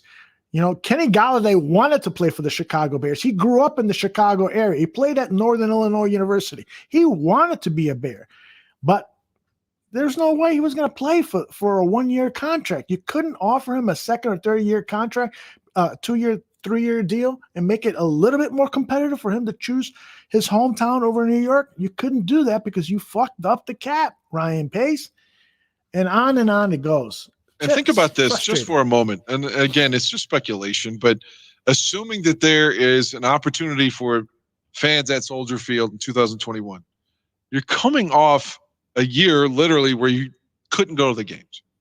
And now you got a fan base that, and with your job on the line, that universally thinks you're doing a terrible job. Mm-hmm. And let's just say Dalton gets on a run early on and they still win a few games. That still doesn't buy you any credibility because the Bears were 5-1 last year and then barely made the playoffs. So even if they start out well early, no one's going to just give him a pass. So the only thing to me that's going to get the Bears fan base fired up, because Pace is always saying you be fired up. It's got to be a big acquisition, whether that's in the draft or a free agent.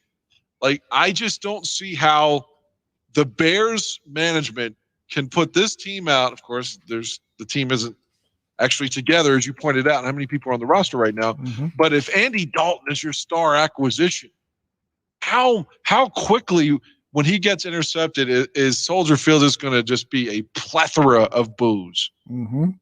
Yep. I mean, because they all are going to turn against the team right off the top because they think that he's such a horrible general manager.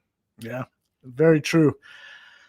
In the chat, I'm being asked about Malik Hooker, a safety who is still a free agent. Here's the thing about Malik Hooker. I think, he would be a great addition to Chicago Bears, but he's not that tackling safety that you need to team up with Eddie Jackson. He's more of that center field. Because we don't want Jackson being in the box anymore. No. Can we please put him back? He needs to be the guy that's back. Well, that's the troubling thing to me is that the Bears have been preaching this. We want our safeties to be interchangeable.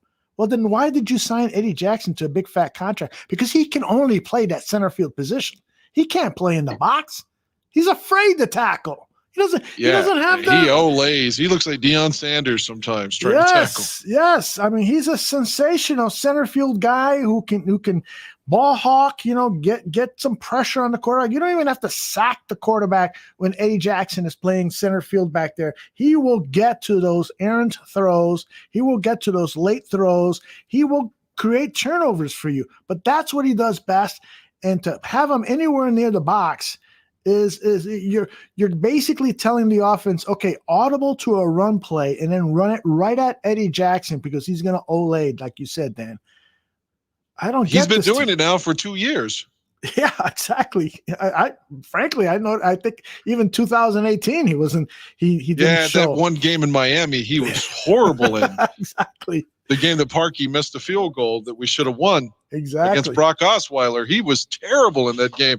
You remember that wide receiver what was his name? He was with Kansas City, and that was his first year in Miami, and he had like 277-yard touchdown receptions against the Bears that were all there was like a screen pass that he broke through Eddie Jackson 2 times and scored, like I said, over 70 yards, and neither one of them were in the air. Yeah, I forgot the guy's name, but I remember him because I was hoping that the Bears would be interested in him. But yeah, he signed with the Dolphins. Yeah, and then both of those were on Eddie Jackson, though. Yep, both of them were on Eddie J. And Eddie J is a great guy, good team leader. But man, oh man, this is like a to use an old metaphor, broken record. It just is the same story all the time. It's just skipping. It's the Bears. They don't have a visionary at the top. They don't have a guy who knows how to build a team. You trade for Jay Cutler, but you don't give him an offensive line or any weapons. You bring in what's the tight end's name who went to the Panthers? Greg Olsen. You bring in Greg Olsen, high draft pick, first round draft pick, and then you bring in Mike Martz, who doesn't believe in pass catching tight ends. He wants blockers as tight ends. He wants that that 6 blocker. It's like, okay, why would you do that? This guy, you have a pass catching tight end. Are you going to change? Who's also a great friend of your quarterback. Yes. And exactly. your quarterback doesn't have very many friends. Great point, Dan. Great point. You don't think about these things.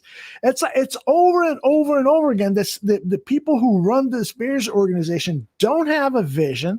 And if they do have a vision, they don't know how to execute it. They deviate from it. And they just, it's like fucking just throwing shit up against the wall. We make fun of Matt Nagy's play calling being like, calling Madden plays just out of the blue. I call this play. Well, that apparently seems to be what the Bears personnel department general manager does. It's true. But going back quickly with Cutler, think about it. Kyle Long was his buddy. Mm-hmm. Brandon Marshall was his friend, but they kind of go through spats where they're not friends. I don't think they're friends now. Mm-hmm. And beyond that, Greg Olson was his friend. Like with the Bears, who else was? Maybe Eddie Royal liked him, but for the most part, he did. Like Kyle Long swore by him. Yeah. And so did Brandon Marshall at times. Mm-hmm. But like I said, beyond that, most people thought he was aloof. And he was. I mean, I've heard from people who I trust who say that, he's just an asshole. And I don't mind, if the guy's an asshole, he's an asshole. As long as you show up to work and you give it your all and you play well and so forth. I don't care if you don't tip the ball boy, the towel guy. I don't care if you don't go drinking with the guys afterwards. Just do your fucking job and do it well. But sometimes when you're not friendly with people, it impacts your play. All of a sudden you got guys on the offensive line who are not playing well. And then Jay is saying, come on, guys, get your head in the game. Well, it's not like Peyton Manning yelling at offensive linemen in the sidelines and then he gets results. The reaction to Jay yelling at them is like, fuck you, Jay. You're going to get sacked 9 times against New York. Watch. Yeah. The worst game in Chicago Bears history. The Giants game? Oh, my gosh. 9 times in the first half. 9 times. I still think perhaps the worst, other than that championship game or that Week 17, 2013 game, that game against Green Bay where we knew Tressman was going to be gone on Sunday night when it was 42-0 in the first half. Oh my God! It can't get any worse than that. I was married at the time, mm-hmm. And Marissa's walking in the room like, really, Dan, again, 42-0. Why don't you just switch fucking teams? And then inevitably I'm going to be like, why don't you just shut up or whatever? I'm going to say something like, I don't switch teams. I'm loyal or whatever. And now I'm fighting with her. Mm-hmm. So it's just like, God damn it, man. I literally got into a fight with my wife because of that game. Yeah. It's just, that was a miserable game. And there's so many games like that, but I'm trying to be positive. I'm with you, man. I don't want to be one of these guys that's saying they're not going to wear gear or I'm not caring this season, because I am going to care. Yeah. I some really good friends of mine, I'll bring up one. I saw a tweet from Greg Braggs. Greg is like saying, I'm close to just saying, fuck this. Come on, Greg. No way you're going to give up on the Bears. I know he's going to be in the stands at 12 games. Hell yeah. He's going to be there at 3 hours early, and he's going to be talking to every fan and hamming it up and putting great video up on his Twitter account and doing his shows, and his love for the Bears is going to grow once again, win or lose. I know he's frustrated. I'm frustrated. Dan's frustrated. Everybody in the chat room is frustrated. But we're Bears fans. You remember back when Ditka was coaching the Bears, had a preseason game in was it Ireland? Oh yeah. They did have a preseason game in Ireland. If that happened now, Braggs would be at the preseason game in Dublin. That's for sure. So he's not giving up. Come on. Ireland. Let me see if I can find that real quick on the old Google machine. Maybe that was under Wani. They went to Dublin, Ireland in a preseason game once, though. Yeah. Against the Steelers. Wasn't it against the Steelers? I don't remember, but it was a preseason game. So it's there's not too many preseason games I remember. The American Bowl was a series of NFL preseason exhibition games that were held outside the United States between 1986 and 2005. The Chicago Bears were the first team. It was against the Dallas Cowboys at Wembley Stadium. And then did they That's play? in England, right? Yeah, that's in England. Then let me see if they played again. In Dublin, 1997. The Steelers, July 27th, 1997, Pittsburgh Steelers, Chicago Bears at Croke Park in Dublin. Yeah, the only preseason game that really stands out to me back is the Bears had a huge fight with the Cardinals. Mm-hmm. I don't know what year that was. I was a kid. But like it was like both sides. It was like a baseball fight where both teams are the benches have cleared, like the mayhem. I vaguely remember that. Ditka was coach. I don't know what year it was. I was really young. That was the great thing about Ditka. He could really get his guys fired up, man. And that rivalry with the Packers, was that really the last time? No, because Lovey had some victories. Yeah, Lovey. Yeah. First thing he said. That's right. I'm going to beat Green Bay. We got to beat Green Bay. We got to win the division, and then we want to win the Super Bowl. Yep. Ace Daniel says that the Bears have the best fan base in the NFL. I want to believe that's true, but I don't know. I see some other fan bases, the passion and the forgiveness that they have for their team's mediocrity. I'll tell you this: Buffalo Bills. I think they challenged the Bears, loyal. Right? I mean, 5 Super Bowl losses, and then they haven't been back to the Super Bowl in a long time, and yet they show up to the game. They party hardy. They buy and wear the memorabilia all the time. Buffalo Bills fans, Cleveland Browns fans. Yeah. Oh my God, Cleveland, like they had 3 seasons without even a fucking team when the Ravens become the Ravens when the Browns moved. 96, 7, 98, they didn't even have a team. That's right. And they knew they were getting the one in 99, though, the expansion team. Mm-hmm. So they've dealt with a bunch of shit ever since Marty couldn't beat Elway, and have been loyal.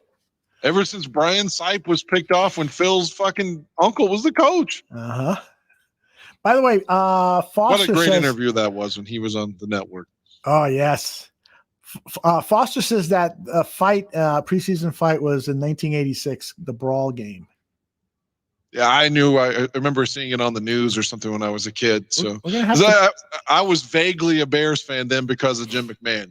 So. Yeah, that was the first season I really, really was involved emotionally. It was 87. 87, huh? Yeah, I knew the Bears won the Super Bowl and stuff, but if I watched it, I don't remember. I was only 5 when they won it. Right. So, but I claim to be a Bears fan because of Jim McMahon, all the time. So, sure. But the first year I was really, really invested was, the 87 season. I find it fascinating that people would root for a team based on just one single player. Like Draft Dr. Phil, he rooted for the Bears because of Walter Payton. I'll never forget the story. He said that his father shared with him highlights of 4 of the top running backs in the game at that point. And he says, which one do you want to root for? And Phil looked at the tape and said, Walter Payton, no Bears on my team. And that started his lifelong love for the Chicago Bears. And you are sharing the story about Jim McMahon. I've never been that way. I've rooted more for the uniform and the home team. I do too, but like when McMahon got traded, I didn't become a Charger fan. I stayed with the Bears. Yeah. But that fandom as a kid, I just thought he was so cool. He's on the commercials. He's on Rolling Stone. Mm-hmm. He's pop culture. Yeah, he was. He really transcended the game of football, no doubt. Yeah, so I was drawn to him as a kid. Like I said, I cried when he got traded. I was in the car with my dad when I heard it, like on Paul Harvey. Remember that guy? Uh-huh. And that's the rest of the story. I think it was something like that where they mentioned that Chicago Bears quarterback was traded to San Diego. And I cried. I was 8. Wow. But I didn't switch teams. The Factor says that he started watching the Bears because he's from Chicago. And when he was 12 years old, everybody at school was talking about a rookie by the name of Devin Hester. Wow. I can see that happening. I mean, his first game, man, he had a punt return touchdown against Green Bay. We won that game 26-0, opening day 06. Nice recollection. Remember, first drive of the game from midfield. What happened? Rex threw a bomb to my guy Bernard Berrien. Touchdown. Off the top of your head, give me your top 5 wide receivers of all time for the Chicago Bears. Bernard Berrien has to be in the top 5, right? In terms of who I liked? Yeah, like who you like. Statistics? Who you like. No, who you like. I loved Curtis Conway, like I always mention. Man, it's hard. I loved Brandon Marshall, too. I know that, he had his difficulties, and he was only here a couple of years. But I love Brandon Marshall, and I love Jeff Graham. I love Bernard Berrien. I like Des White for some reason too. So really, I love Willie Galt and McKinnon. Yeah, Galt was great. McKinnon was great. Yeah, I love Dennis Gentry. I think Dennis Gentry was like Devin Hester before there was Devin Hester. Yeah. In terms of the Bears didn't know what to do with him. Like, is he a running back? Is he Walter's backup? Mm-hmm. No, he's actually going to be the wide receiver this week. Oh, but he's also returning kicks and punts. Like, that guy was really explosive for a while. Ahead of his time, right? Because Dennis Gentry. Yeah, he was a jack of all trades. What's Wolf says Marshall, A-Rob, and Curtis Conway is his top 3 receivers. What do you think about Robinson? Before, I didn't mean to step on you. If you were about to tell me yours, do you think – because I was afraid last week when Robinson signed his deal really quickly – because it looked like it was going to be one of those things that dragged on to June or something. Mm-hmm. And then, oh, fuck, he signed it because they're trading him. That's what I thought immediately. I was like, well, he's being traded. That's why he signed his deal. That's what I thought too. But then it became pretty obvious that the reason he signed is because the market is just awful. And so the report that I read, and I forgot who I read from, who wrote it, but it sounded like it was a reputable, if I recall right, it was a reputable reporter, is that he was concerned that it was going to be rescinded and that $18 million he wasn't going to get from any other team. And that do you think he's back this year then, or do you think the Bears trade him? Well, now I'm beginning to think that he is going to be back, and that the only way that he is traded is if they would have signed Kenny Galladay, then I could have seen them trading A-Rob. And I know there were a lot of reports saying that they were telling Kenny Galladay, imagine you and A-Rob, at the wide receiver position, and Darnell playing the slot and Cole Kmet, which sounds freaking good. But I don't know if that's true. I wonder if the Bears weren't hoping to bring Kenny Galladay in and then try to work an A-Rob deal because they want to move up and find their quarterback who is probably going to be selected somewhere in the top 10 picks. I predict those top 5 quarterbacks will probably be gone in the top 5 picks. Excuse me while I sneeze or cough or whatever is coming up here. So anyway, but A-Rob is one of my all-time favorite wide receivers, plus Marty Booker. Come on, Marty. I liked Booker. Marty. Yeah, I liked Marty as well. Tough son of a bitch, man. You talk about a guy that sacrificed his body. And do you remember? And Waddle. How could I not mention Waddle? You talk about people getting sacrificing his body. Tom Waddle. Oof, there you go. Big time. I love Tom Waddle. Do you recall the one-handed catch that Marty Booker made? I think it was against the Detroit Lions. It was, for me, it was one of those rare times where you see a Bears wide receiver making a one-handed catch. It's like, whoa, where did this come from? You see every other top wide receiver in the NFL do it. But here, Marty Booker did it for the Chicago Bears. I think that was one of the reasons I fell in love with him, but also just the fact that I would see that guy going across the middle, getting pulverized, limps off the field. I go, oh, fuck, he's not coming back. And a couple plays later, he's back there again, making another catch. And Ravi says, yeah, Booker had indeed the largest hands in the league. The saying was that he had hands the size of suitcases. They were so huge. So what I remember from Marty was in '99, when I think that was his rookie year. The Bears had a wide receiver, another young kid named Macy Brooks. Oh my goodness! That was getting more playing time over Booker, and I thought no disrespect, but at the time I thought Macy Brooks was awful. So when Booker came in and had a couple of catches, I was like, yeah, keep that fucking Brooks guy out. Like I was rooting for Marty because I had no confidence in Macy Brooks. But yeah, and then Marty obviously did superb in 2001, 2002 with the Bears. Yep. Travis is saying, man, I love Johnny Knox, and he had so much potential to getting bent in half. Remember that game like it was yesterday? We've talked about that on the show before. One of the most gruesome things I ever saw, and I still contend that if there would have been a better camera angle on that, because it was at first they didn't show the replay, and finally they found a replay that showed the injury. But if it would have been a clearer shot of that, I think they probably, I don't know, maybe would have made some rule changes in the NFL or something like that, because that was, by my estimation, one of the most brutal things I've ever seen in my life. I thought he was going to get snapped in two. That was unbelievable. I agree with you. We mentioned Phil earlier, so I'll reference him on this. He was a huge guy. He loved Bobby Ingram. Yeah. And I guess I took Ingram for granted because I was always like, yeah, he's okay. He ended up playing forever, but with the Bears, I was never a huge fan of Bobby, but Phil loved him. I'm sorry. Phil did love Ingram, and then it wasn't one other receiver that Phil loved a lot. I'm forgetting who it was. But anyway, what else we got? How much time did I got you for? I know that you've got a very special engagement tonight. You want to share it with our fans? I'm supposed to have some coitus. So Dan's got a date tonight, ladies and gentlemen, and this is as we used to say back in the 50s when I was born, it's a sure thing. Well, yeah, I've been with her before. Oh, so, okay. Yeah. I'm sorry. I thought this was a new one. No. So I mean, it's whatever. But yeah. Hugh Heavens wants to know another Italian chick. Then I don't know her ethnicity. I mean, other than she's white.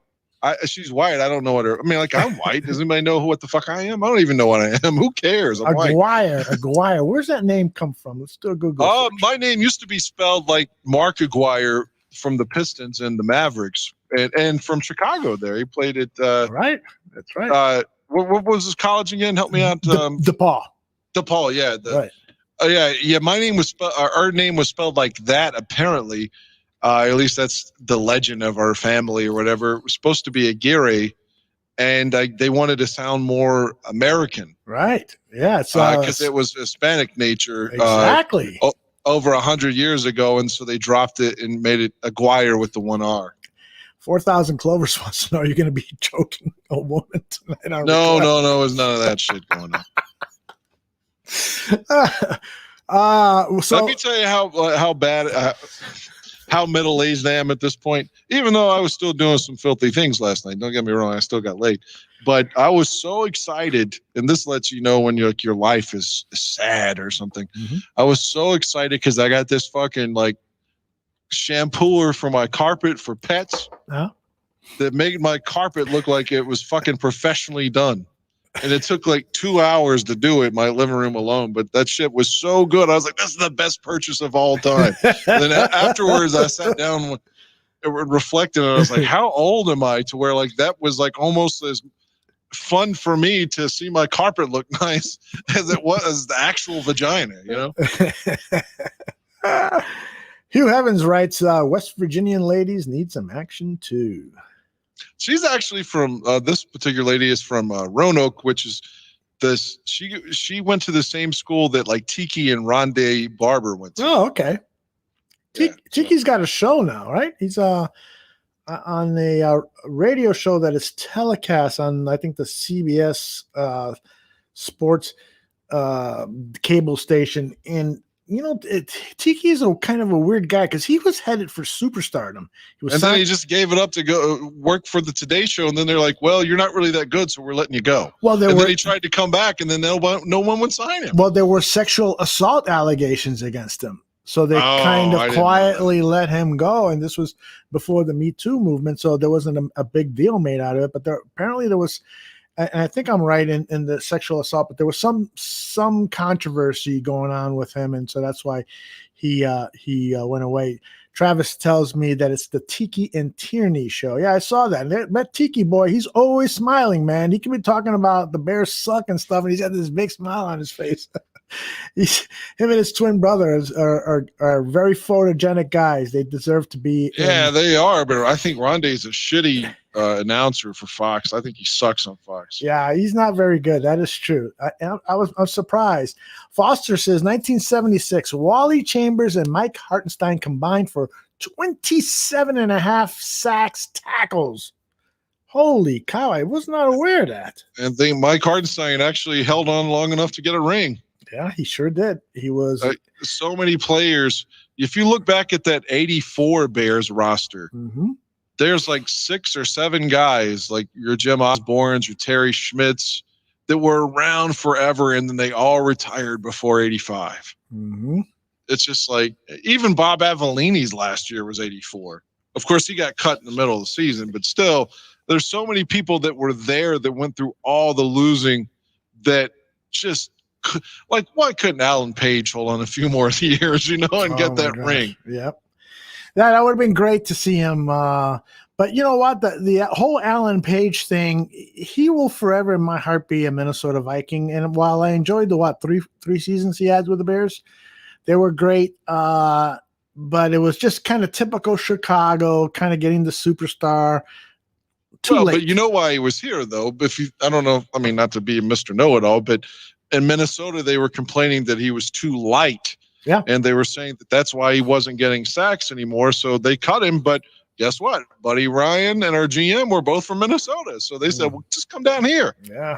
That's great. So that's why he ended up in Chicago so quickly. And now he's a federal judge, has been for 15 years or so, right? Yeah. His wife was, she passed away. But like I said, she interacted with me a lot on Twitter. I shouldn't say a lot, but several times. It's so funny. Like, back when Hogan Johns were just starting their podcast, like early on, every episode they would do like, it's the 34th episode. So obviously it's the Walter Payton episode. They would do that with whatever number their episode was. They would say it was a Bears player. So they mentioned me because they were coming up on 82, and that was Page's number with the Bears. And his wife heard that. And his wife responded to me, and like, we went back and forth on Twitter a few times, and she said that, like, he's very proud of his tenure with the Bears, even though, like, it doesn't get as much publicity, but he's, he really liked his 3+ years with the Bears. And yeah, so she, went back and forth. I don't remember what the story was, but something came up and he was in the news. It was probably Viking related. And I was going to like send her the tweet, and I saw that she had died. Oh, no. Yeah, this was like 2 years ago, maybe 3 years ago. Yeah, because Alan Page was married to the same woman forever. They married it like, he was the NFL MVP of the whole league in like 71. And he married this lady around that time, and they were always together. Yeah, she died a few years ago. Wow. By the way, Zach says that whatever that allegation against Tiki was, Tiki should have blamed it on his twin brother, Rondé. Good one, it Zach. Wasn't me. It's like the Shaggy song. It wasn't me. It must have been him. How would you know? Their DNA is the same. They're absolutely the same. You see any good movies over the weekend? I finally watched that Nighthawks. Yeah, that Sylvester Stallone movie. Yeah, I had never seen that. Never even seen it on cable or something. Yeah, that's weird. As a kid, I never saw that on. I've never seen that movie anywhere. I've never heard anybody even talk about it. But I watched it, and like I told you before we went on air, was had this slow build, and not that the action wasn't there, but it was taking its time. The story was building, like the guys moving from city to city, the terrorist Rutger Hauer's portraying, and it was so good. And then all of a sudden he comes to New York, and then they rush it. He cuts Billy D. Williams' like face, and then like 2 days later he's dead. Like they run, like it ended up being 1 hour and 38 minutes or something, and it should have been at least 2 hours. They rushed the ending of it, is what I'm saying. But beyond that, it was a pretty good film. I had never watched it. I remember watching it on its release back in the 1980s at I think it was at the Northtown Theater, and I remember the opening of the movie being very exciting, and helicopters and a lot of action. Stallone was dressed in drag in the opening scene. That is right. That is right. But that's what happened at the end. He kills Rutger Hauer because he's dressed in drag again, and Rutger Hauer thinks it's his woman. Spoiler alert, too late. I mean, the movie's from 81. I know, mean, come on. Yeah, if you can't give a spoiler alert about a movie that's old as I am. That's hilarious. I didn't give a Coming to America 2 spoiler. Hey, then retro, how do you say that? Retro TV and movies. Getting tired here. Retro TV and movies sent you and me a video clip of Cade McNown. Did you get a chance to see it? I did not. Let me look that up. Oh, no. Is it Cade as a player or like Cade now? He's a filthy McNown. Rich guy now. Yeah, let me see. Can I play that on the air? Retro. Here's the rookie Cade McNown, and it looks like That's it. he will have to carry the team the rest of this quarter. Sam Rosen on the mic. Sam Rosen. Oh, that's opening day against the Chiefs in 99. Oh, there's Macy Brooks. I mentioned him earlier. McNown, opening day 2000. Marcus Robinson. That was a good game. Bears lost, I think, 27-24. Yes. In the Metrodome. Mm-hmm. Oh, this is the Philly game. We lose to Doug Peterson. Oh, my gosh. The memory on this guy. Yeah, we lost to Doug Peterson with the Eagles, of course, who was their coach when they won the Super Bowl. McNown in Green Bay. He wins that game. We beats Brett Favre. It's Urlacher's first start. Oh, my gosh. That's his last game ever there against the Lions in the Silverdome on Christmas Eve. McNown's last game? Yeah, Shane Matthews started, got hurt. They bring McNown in. McNown led us to the victory with a 54-yard field goal by Edinger that knocked the Lions out of the playoffs. And McNown never played again. That is wild how you remember this shit, man. Oh, yeah, the Bears were 5-11, and the Lions, it was like, oh, they're going to make the playoffs because they were like 9-6 coming into the game. And all they had to do was beat the shitty-ass Bears to make it. And, of course, the Bears, who was their quarterback then? Batch, I guess? Yeah, they hurt him, and they had some horrible backup named Stoney Case. And, yeah, the Bears, like, sacked him and picked him up. R.W. McQuarters had a great game that day. I don't think even Les Grobstein, who has a tremendous recall, we got to have him on the show just to match wits with you. I don't think that he's got that recall like you do, man. I really, really don't. I know Les. He's been here a number of times doing his old show, Grobstein Shoots His Own. Yeah, that was a fun show to do. But Les, I don't think he could do what you just did right there, man. I really don't. Well, I mean, I watched the game live, and I remember I don't fucking remember. I remember what I did last night live. That was on Christmas Eve, and it went, back then the second game would start at 4 or 4 Eastern, or maybe now, what is it, like 4:20 or something? They give you a 15-minute window. Mm-hmm. But back then they just started at 3 Central, 4 Eastern, the second game. And but I had to work. I worked at a liquor store back then. I was in college. I was a freshman, and I worked at a radio DJ. I wasn't on air yet. I just was basically just there pushing buttons. And I worked at a liquor store, and I had to go to the liquor store. I was like, man, if this game doesn't end, I'm going to fucking miss the ending. And Edinger made it, and then I had to drive like 75 to work, and I got there on time. So yeah, that was Christmas Eve of 2000. Amazing. 4,000 Clovers likes to remind us that, Cade McNown went into real estate, made a lot of money, married a Playboy playmate, the lucky prick. And Zach adds, yeah, the joke's on us. He had the last laugh. Cade, he did okay. And I mean, not necessarily looking at his statistics. His rookie year, there was like some hope the Bears would sprinkle him in. Mm-hmm. Jerron would he started. as the year went on, like later, but early on, like Shane Matthews and Jim Miller were playing, and Cade would come in for a series. Yeah, that was ridiculous. Well, he was showing some moments as they were giving him playing time slowly. Yeah, but I just feel like give him a quarter. You got to give a quarterback multiple series to get into it. You just can't get him go out there a series and then you sit for 10, 15, 20 minutes of game time. That just doesn't make sense to me. Well, my point is, in my opinion, after the 99 season, it didn't just like, if you'd have told me in December of 99, well, this guy's got one more year left and he's not even going to get injured. Other than like he actually did get injured, but it wasn't obvious. I actually saw Cade talking about this on YouTube or something. He got hurt in Philly at the old vet, that old shitty ass turf the vet had, the one that almost killed Wendell Davis in 93. And he hurt his shoulder and he never came back from that. Like he came back and, was playing again because, hey, the doctors cleared me. But he never could, his throwing motion was forever altered. And he always had pain when he was throwing after that hit. And so he never, it ended his career, essentially, because he could never throw the ball the way he did before he got hurt. I mean, that's per what Cade said. Yeah.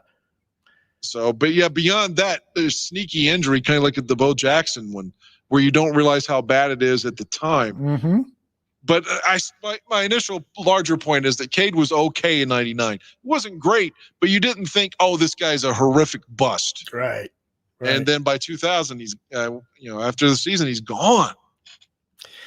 Retro, who sent you that clip, sent me the clip as well. He says, I don't even remember Cade McNown being left-handed. And I'll tell you what. I do. Yeah, I mean, that was one of the things that intrigued me so much about him because I grew up with Bobby Douglas being the first quarterback that I rooted for. Virgil Livers and Jack Concannon were quarterbacks when I first started following the Chicago Bears when they played at Wrigley Field, people. Yeah, that's true. And so, but when Bobby Douglas came in, I'm left-handed, and I saw him throwing, the ball 65, 75 miles an hour, and just he would throw bullets, and he was so athletic, 6'4", 6'5" quarterback. He was a running quarterback and just knocking over linebackers and stuff. I fell in love with him and the whole idea of having a southpaw quarterback. And over the years, there just haven't been that many. Back then, of course, Kenny Stabler, the Snake, had a lot of success as the Raiders quarterback, and then later the Houston Oilers. But we just the Saints. And the Saints, that's right. But there haven't been, a lot of great quarterbacks. And so I was excited about the possibility of Tua Tagovailoa. I don't think he's going to pan out. And I don't even I'm biased against lefties just because of what you said. I mean, other than Boomer Esiason, Steve Young, and Ken Stabler, that's about it. Yeah, I think you're right. Mark Brunell had some success. Mark Brunell with the Jags. He was started with the Packers. AFC Championship game. That's right. 2 times. Right. Yeah, there just haven't been a many. And I think that's because left-handed quarterbacks are generally not given, the opportunity at the high school and college level. They tend to go with right-handers, but every once in a while, lefty starts throwing the ball well in practice and they get an opportunity. Oh, Michael Vick, you haven't said. Yeah, Michael Vick. Michael Vick. Yeah. Oh boy, did he have a beautiful throwing motion, and that ball just fucking exploded out of his hand. He was another one of these lefty quarterbacks who I just think are so poetic in their throwing motion, but Tua has ruined it all for me. He's a bust, as Foster says. Tua is a bust. Miami should draft a quarterback. No, we don't want him to draft a quarterback. We want to draft a quarterback. We don't want him to take our quarterback. Now I'm hearing that the Steelers are looking to move up and draft the quarterback. There's so many teams that are going to draft quarterbacks. Pittsburgh just signed that Haskins, though. Oh, they did? Dwayne Haskins? I didn't see that. Yeah, he's in Pittsburgh. I bet you he does well there. Mike Tomlin will coach him up or cut him. He won't deal with his bullshit. Yeah, that's for sure. That's for sure. Yeah, Haskins has so much ability, but Where was he at? A lot of people said he was at a strip bar the night before, or a couple of days before a big game last season, but that wasn't true. It was actually a party for a relative, but the photographs got out. Nonetheless, it seems like some of the issues with Dwayne are that he's just not potentially mature enough to have that responsibility of the quarterback. You know, the quarterback is the guy. Even the defense looks up to the quarterback nowadays. What do you think about this whole thing about quarterbacks calling shots now? Like LeBron James calls shots in the NBA, and other superstars in the NBA are calling shots, almost becoming GMs. What do you think about the fact that can potentially happen in the NFL now, with quarterbacks being so important that guys like Aaron Rodgers and younger quarterbacks like Deshaun Watson could potentially be calling shots for an organization? I would think that it would have to be somebody like Rodgers, or prior to him, maybe Peyton Manning or Tom Brady. It's got to be somebody that's got some fucking cred. And again, we've all talked about, ad nauseum, how many times Rodgers has, fallen in the postseason. But nonetheless, he did win one Super Bowl, and his regular season speak for themselves. So if you were telling me Rodgers had an impact on Green Bay's roster, I would say, well, that would make sense. But I'd have to think you'd have to be somebody that has earned that. That's not you. You couldn't just be good. I mean, who's a good quarterback but not a great quarterback? Let me think. Somebody who do you think is good? Like Derek Carr is good, correct? But perfect. But he's not great. If he was trying to call the shots with the Raiders, it'd be, get the fuck out of here. No, Mike Mayock would ship him out for a third-round draft pick. By the way, I got to share this photograph that Brandon Wolf sent to me on my DM. Let me see if I can get it here. It is Wolf with Kyle Long golfing. Look at this guy down in Arizona. So we got to ask Wolfie, what did he look like? Does he look like the 300-pound chiseled guy that's going to be playing offensive line for the Raiders? He's in Kansas City, actually. I'm sorry, the Kansas City. That's right. Yeah. Because that's a pretty remarkable story. I mean, the guy looked like he could never play another down of football. I mean, his wheels were done. He looked terrible in those last couple of games with the Bears. And then reportedly he was down to under 250 pounds. And I guess he missed the game. He's up over 300 pounds and ready to go. So good luck to Kyle Long. Yeah, I liked Kyle too. And I love the fact that he gave it to Nagy so hard when he was done, always criticizing him on Twitter, which was the exact reason I knew he wouldn't be back, though. Because he was always talking shit about Nagy or Pace. He hates Matt Nagy, hates him. He feels like he got railroaded by those guys. So Wolfie is saying that he is indeed cut up. He was impressed. He has changed his whole body. That's great. And it's sad that, he's not back with the Chicago Bears. Foster says Kyle just hates Nagy and Pace, but not the Bears. And I think that's true, because he was on a podcast and he's blasting Nagy and Pace, and he's sitting in front of the Chicago Bears flag behind him. Wolfie says that Kyle says he's weighing 320 right now. We have to get Wolf on the show. We're about ready to wrap things up, but Wolf, maybe you can join us next week and tell us your Kyle Long story. Have to get Kyle back on the show. Oh, that would be great. I don't think he likes the bar room anymore. Really? He doesn't respond to my texts. I feel hurt. That was so fun. With he and Akeem Hicks on at the same time. A great moment in barroom history, having those two guys on together, and they really let the collar loose. They were throwing F-bombs and having a good time with the fellas here at the barroom. So that was good.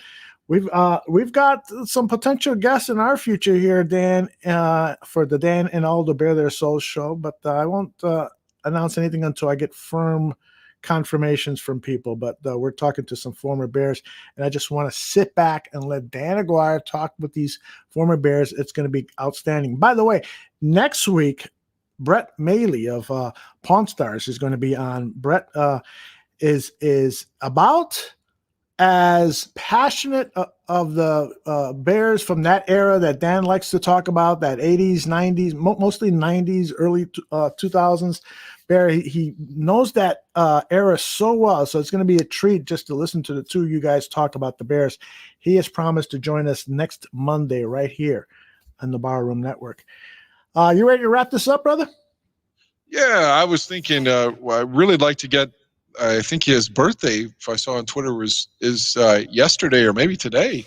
Mr. Schaefer, I'd like to get him on here. Like he said he would come on. Hopefully we can get Mike Schaefer on. He can tell us about, because like I said, I bought one of his masks. Mm-hmm. I think they're clean, man. They're sweet. I mean, they're really, really nice. And like he made them himself. Like, what's the story behind that? Yeah.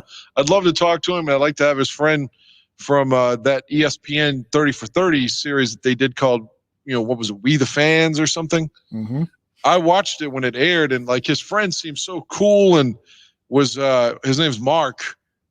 I'd like to talk to him. I'm afraid Mark won't like me because he's a Trump guy.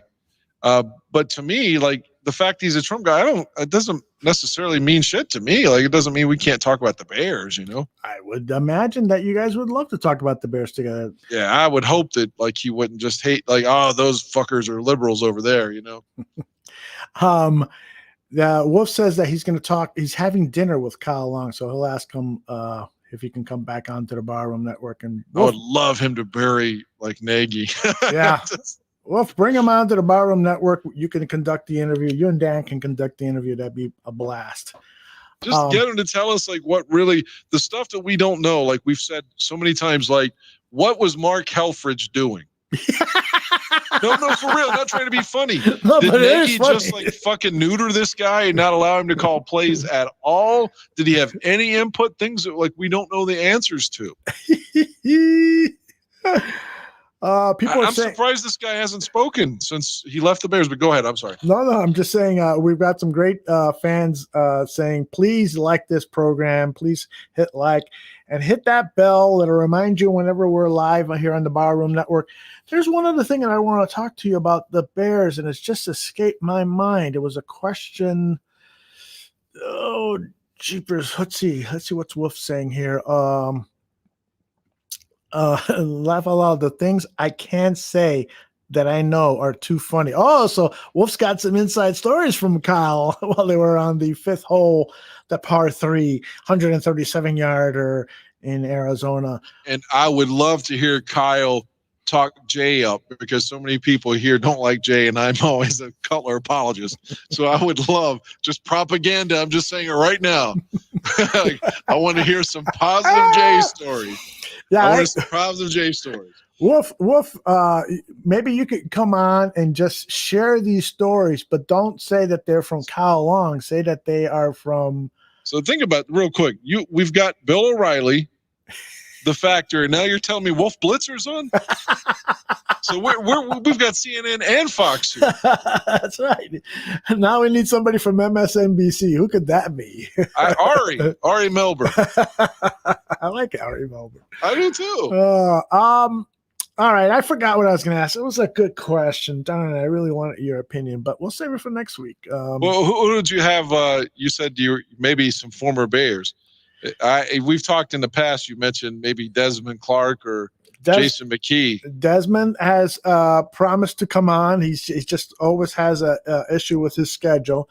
Jason has been on with us in the past, but he has just started a new podcast with Olin Kreutz, and I listened to the debut episode. It is good. It is good. It's a great, great episode. And so I think one or both of those guys would like to come on and plug their podcast and also talk to us. So that would be really, really cool. And then we got a soft yes from Curtis Conway a few months ago. Oh, man. Yeah. So I'm reaching out to Curtis again. Curtis, come on. You said yes. It's time to come on. The first jersey that I ever bought the first one that I bought let me rephrase. It's technically my second one, but it was the first replica that I had. So the first jersey I ever bought was an authentic Eric Kramer, but the first one I was I didn't have a whole lot of money, and so the first replica jersey I ever bought was a Curtis Conway. Wow. The Bears were made by Champion then. Yeah. Which for the replicas, the authentic Kramer I had was a Nike from the 1997 season, I guess. So, but yeah, Conway would be great. I'll tell you somebody else too, because I was a legitimate big fan. I know he's a punching bag. He was Cutler before there was a Cutler in terms of the spite that he got from some Bears fans. I would like to talk to Grossman. Oh, yeah. Well, Rex won't come on. Apparently, he just doesn't do interviews. It's not just us he won't come on, but he just. But I'm a fanboy, though. So well, let's see if we can find a way to contact him, and we'll start with that. I loved Rex. I had, I've got the Trubisky jerseys. For Rex, I had the blue, the white, the orange. The 40s throwback wasn't a thing then. And I have a fucking Rex fat head. My nephew was a kid then.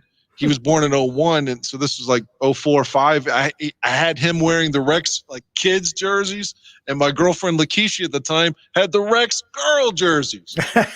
All from me. So I've bought like 12 Rex Grossman jerseys over the years with my girlfriend, my nephew, and myself. Wolfie says that the story Kyle Long shares about John Gruden when Long when Kyle Long visited the Raiders, it's epic. So maybe we'll get that out of Wolfie, or maybe out of Kyle himself. I love John Gruden, by the way. Like not so much on Monday Night Football, but just like when he was the Raiders coach the first time. Yeah. Oh, yeah. Like he just, that mystique, man. He just felt like he should be Al Davis's boy forever. Like they should never let him go. Foster says that, Dan, you might be the sickest Bear fan I've ever seen. I think that's a compliment. well, and to bring up Phil one last time, between you and Phil, it's probably up there. Phil, when he had his wedding, he had all the tables weren't numbered; they were named after football players. So you're sitting over at the Dan Hampton table, and Dan, you're sitting over at the Walter Payton table with the groom. That's pretty cool. That's awesome, man. I don't want to ever compare and try to say I'm a bigger fan than somebody else, because a lot of times people do. I don't mean this. Phil didn't do that. But a lot of times people act like that. Their opinion matters more than yours because they're a bigger fan. Mm-hmm. Like you can't. I mean, this isn't a cock measuring contest. There's no way to quantify who likes the Bears more. Mm-hmm. We all like the Bears. Yep. Foster wants you to know that it was a compliment, and that Hugh Evans says, yeah, sick is good in today's vernacular. And Hugh Evans, is that the former NBA official? No, that is Hugh. Damn it. What was the guy? There was a newscaster here at the local ABC station. He used to do politics. That's the name that I come up with. Hugh Hewitt. Hugh Hewitt? Yeah, Hugh Hewitt. Anyway, Travis Dunaway says, I love the orange jerseys, but they get so much hate. It's crazy. I'm so sick of the boring white and navy. All these teams have badass color rush jerseys, and here we are in the same old thing. Travis, I like the orange jerseys, but nothing will ever beat the white and navy. The all whites, those are the best jerseys in football, man. I'm sorry. The white, I like the white on white. Yeah, all whites, white on white. Absolutely. Yeah. By the way, Hugh Evans was an official. He was an NBA referee from 72 to 01. Oh. So do we have Hugh Evans, the NBA official, in the chat room? I think he might be. He just called the foul on you, so maybe. Man, he worked 1,969 regular season games and 35 NBA Finals games. Speaking of NBA, we should acknowledge the passing of Elgin Baylor. Oh, please do. What a great basketball player and a great humanitarian. Please talk about Elgin. Elgin. I could see him play. That's what I'm saying. I wish people like Wilt or even Jerry West. I'm not saying that because I'm from West Virginia. He was. I'm just saying like people that era that I didn't like, Clyde Frazier. Right. People like that I just didn't get to see, and the NBA just doesn't like. Those games, they should show those. I totally agree. I'd love to see Bill Russell. Show me why this guy was the greatest winner ever. Like, people forget about him, but like, show me Game 7 at the Forum in '69. Let's watch it. Like, broadcast this shit. You have it. All right. But nobody cares about their history. I would love to see these guys play. Pistol Pete. There was, Pistol Pete. What a joy watching him play. So creative, unbelievable. There was a clip of Bill Russell. Bill Russell, everyone who knows anything about basketball knows that he was a great defensive player, great rebounder, great teammate. He's not well known for his offensive prowess, but there's a clip that's going around Twitter. If you go to Twitter, just type in Bill Russell in the search engine, you'll probably find it, where Russell is going, basically from one end of the court to the other, and he hurdles over a defender, much like the Michael Jordan iconic, scissor leg jump. He hurdles over this guy in the lane, and then I don't think it was a stuff. I think it was a layup, but it was just a sensational basket showing his athletic ability, something that Bill Russell is rarely called out for, rarely acknowledged for his athletic ability. This guy could do it all, and he focused on defense and rebounding, but he could have averaged an additional 10 points per game. And as for Elgin Baylor, he came into the league, I think in 1959. So I only got to see him, his last 4 or 5 seasons in the NBA. And I think the 68-69 season I saw it when he averaged 24 points a game at the Lakers. Then Wilt Chamberlain came over, and they had that great triumvirate of Chamberlain, Baylor, and Jerry West. Talking about 3 of the greatest players ever to play the game of basketball. They're all playing with the Lakers. I'd love to see that. I'd like to see Kareem with the Bucks too. Yeah, and you mentioned Clyde Frazier. Well, Frazier, yeah, I would have loved him. Oh, you talk about mystical. All of us Puerto Ricans style, love this. Yeah. I love him on the mic too. The leather jacket, the brim, just looking like a pimp daddy, man. That was just outstanding. All of us Puerto Ricans in Humboldt Park in Chicago, we all tried to dress and behave like him, but that there was no contest. That the guy was way too cool for us. I don't know if he still does Knicks games because, again, I just don't have the time. I think he does. I'm pretty sure he does. Yeah, I think he's great on the mic too. Yeah. I love him, man. I think he's awesome. Yeah. Like you say, he's cool, man. That dude he's like Samuel L. Jackson, like minus the cuss words. Do you remember the name Earl the Pearl Monroe? Yeah, of course. Yeah. He's also a Knick. Another Knick, and talk about a guy who was super cool too. Man, those are the days back then. Yeah, I would love to see, footage of that. And I told you before, like I missed out on the Celtics a little bit too. I've seen them retrospectively, but I would love to have seen, like Bird early in his career. Because when I started watching, he and McHale were old. Mm-hmm. They were losing or not losing. They were in the playoffs, but they weren't the same. Like I would love to see, these great players. Just an opportunity to see, like before I don't know if anybody else cares about shit like that, but I would love to see these guys. I'm with you, man. I think I've mentioned it in a previous show. I would love for them to somehow redigitize all those old games so that the quality is better. I was watching some old black and white movies that just looked like they were 4K. In fact, they were 4K quality, just old. One movie that was on this past weekend called The Third Man.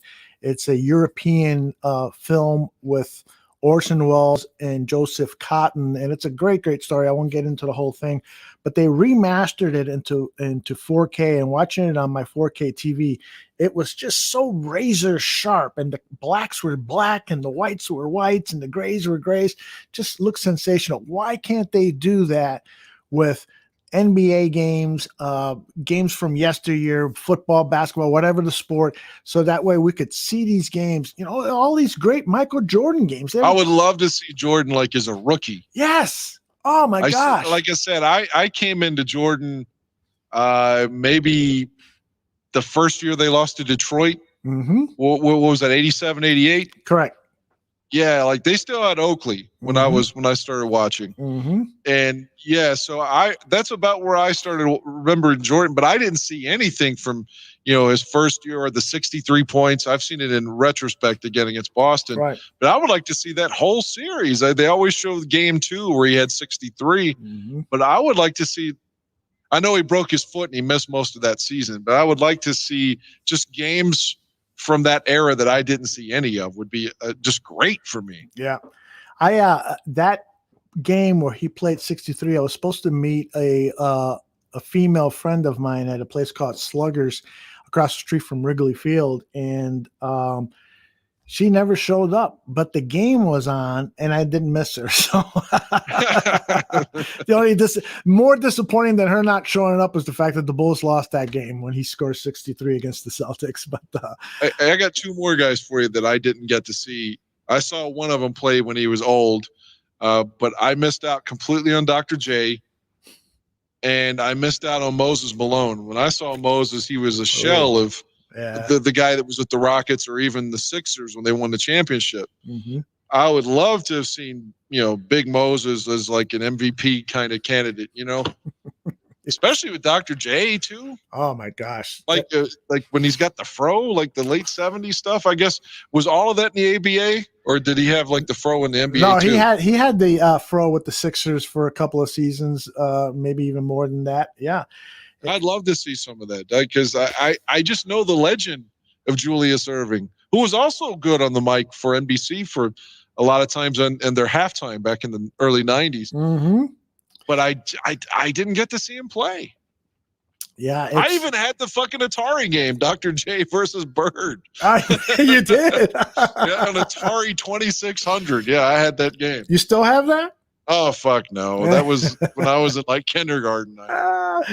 That's funny. Who was it that said about the jersey? He just wanted to be clear that he loves the whites on whites. He just wanted to say that some of these other color I rush, like the orange one too. Yeah, he just also wanted to say that some of these color rush jerseys on Thursday Night Football looks so cool. So Hugh also says that Oscar Robertson was the guy who averaged a triple-double for the entire season. That is so true. Oscar Robertson, the big O. And I don't think I've seen a lot of these old games before. I don't recall ever seeing an entire Oscar Robertson game available to watch anywhere, whether it's ESPN Classics, YouTube, or anything. I've seen a lot of old games, but nothing on the big O. He remains that big mystery. I saw him in his last season or two when he played along Lou Alcindor with the Milwaukee Bucks before he changed the name to Kareem Abdul-Jabbar, but he was a shadow of himself. He wasn't the triple-double. Yeah, that's the way I felt. I watched Kareem old. Yeah. I would love to watch Kareem early to see like how, or Bill Walton before he got hurt, like with the Portland team.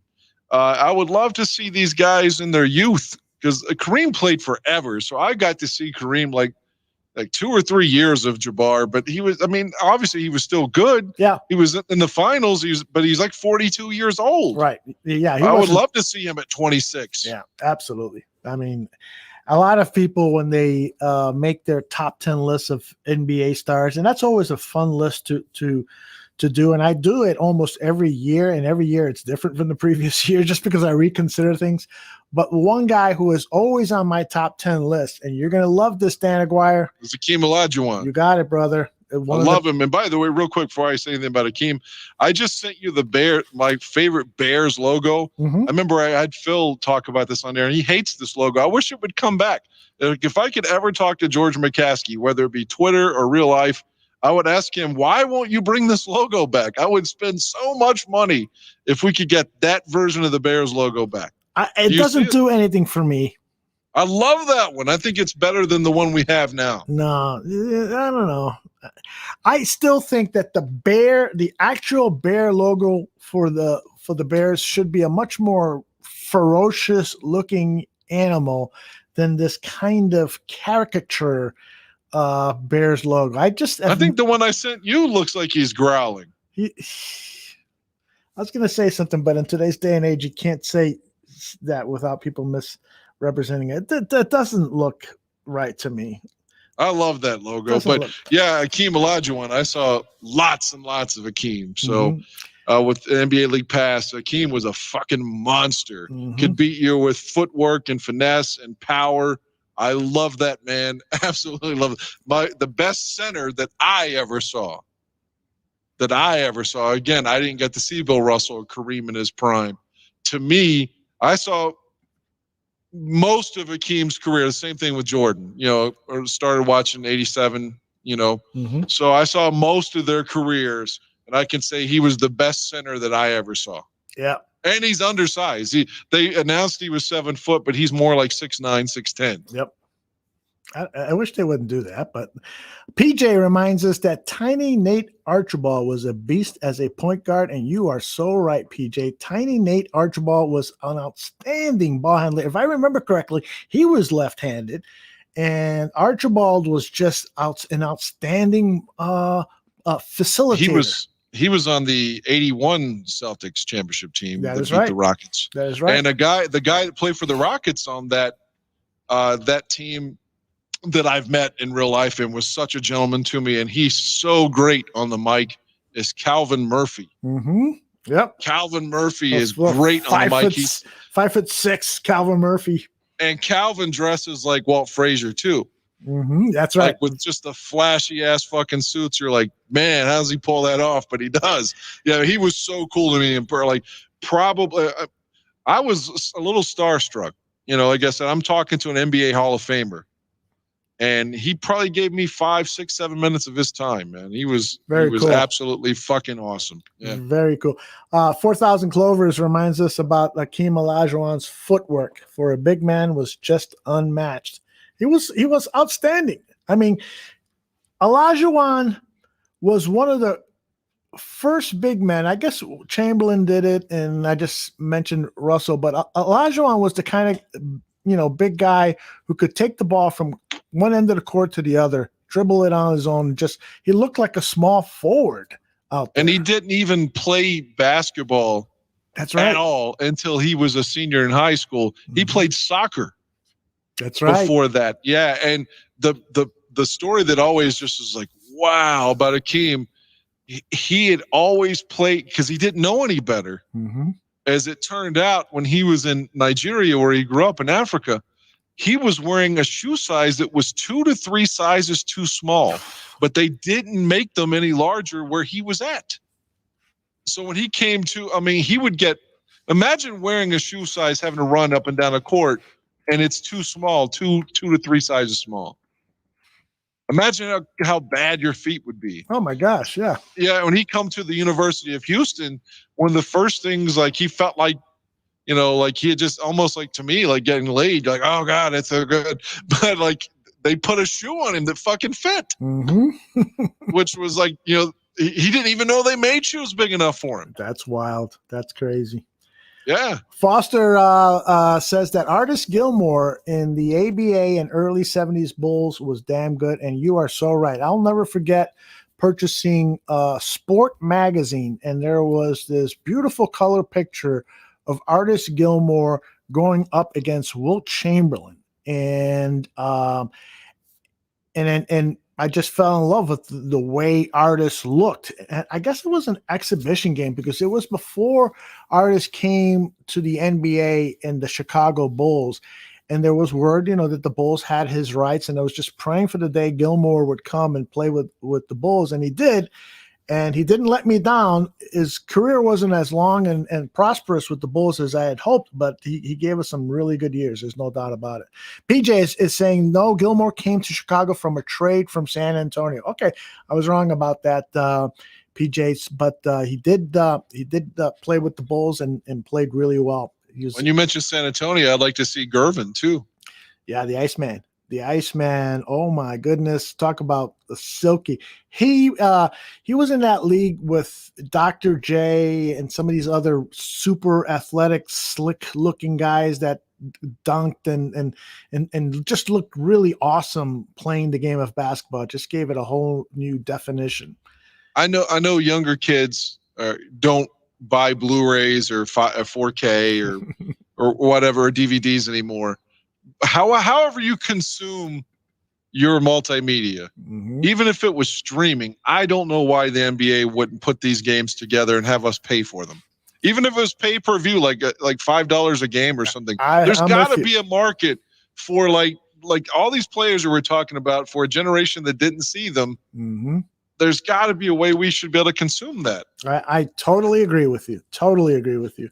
There are many times where I'm like, what should I watch? And if I had the ability to watch, certain artist Gilmore games, certain Iceman Gervin games, Dr. J games. Oh my goodness.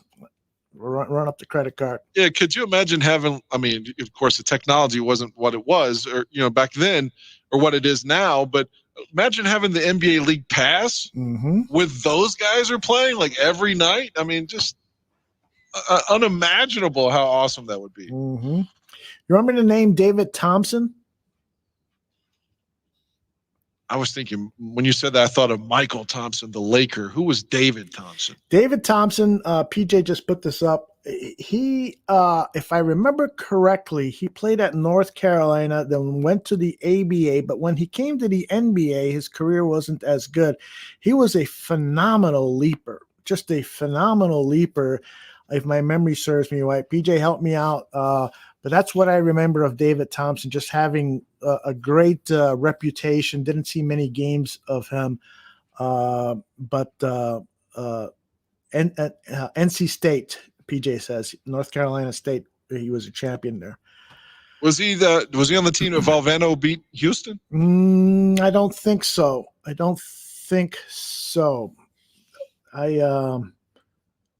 PJ will know. He'll put it up briefly here.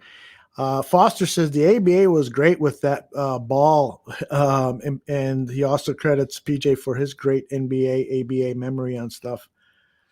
I got one for you, just impromptu, because I mentioned Jim Valvano there. Like, my grandma had just died. Like, I was at my grandma's service and came back home after the service, and the first ESPYs was on, and saw Jim Valvano's speech.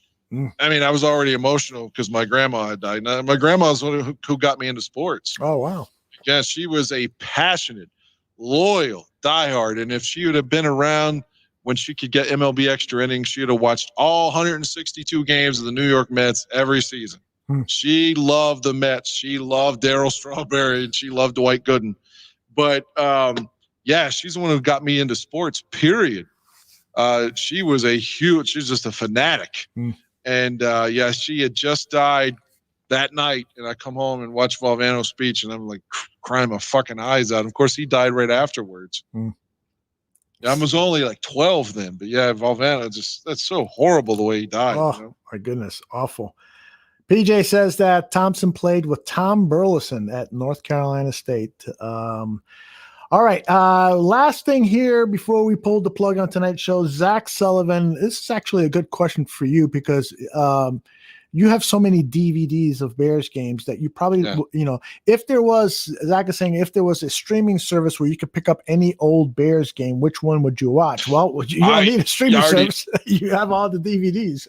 Well, no, but the thing is, and that's why I always give people older games, is because like everything I just said about the NBA, like I can do that with the NFL. There is a secondary market where I can get games.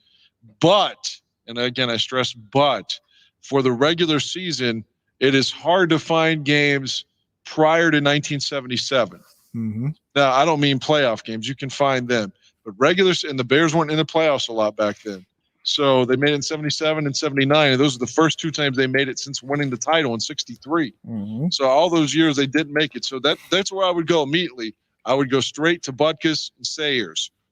And if I could watch, the late 60s or even the rookie year in 65, I mean, you're 2 years away from a title in 63. Like, what the fuck, man? I just don't understand. Only the Bears could get Sayers and Butkus and not even go to one playoff game with them. Wow. Unbelievable. But I would love to see that. How do they go 1-14 with Sayers and Butkus? Or 1-13, 1-13. I guess it would have been. Correct. Well, I that was the season where Gale got the knee injury. Oh, okay. Well, that makes sense then. So you lost your entire offense. Yeah, so that was a big reason. I would love to have the Walter game where he breaks the 275 against Minnesota. Against the Vikings. That's just not available. I've got the game from 77 where they go to what was Minnesota's old park called again when they were outdoors? That wasn't the Vet. It was the Minneapolis. It was Bloomington, right? Wasn't it? Yeah, Bloomington, it was in Bloomington, Minnesota. Either way, when they were outside, I've got the game that Walter played up there in Minnesota in 77. But the two games from 77 that I wish I had that nobody has is the one you always see the highlights where he's running over the Chiefs. That was from 77. Nobody's got that. And the 77 game against Minnesota. I've got a partial on the Monday night game where Joe Namath's last game ever at Soldier Field. Not his last game ever at Soldier Field, his last game ever, which happened to be at Soldier Field as a member of the Los Angeles Rams. It's a Monday night game. I've got a partial on that, but not the complete one. But I would love to have that one in full and the Peyton game against the Vikings and that Chiefs game just for that fucking run. Yep. But nobody's got those.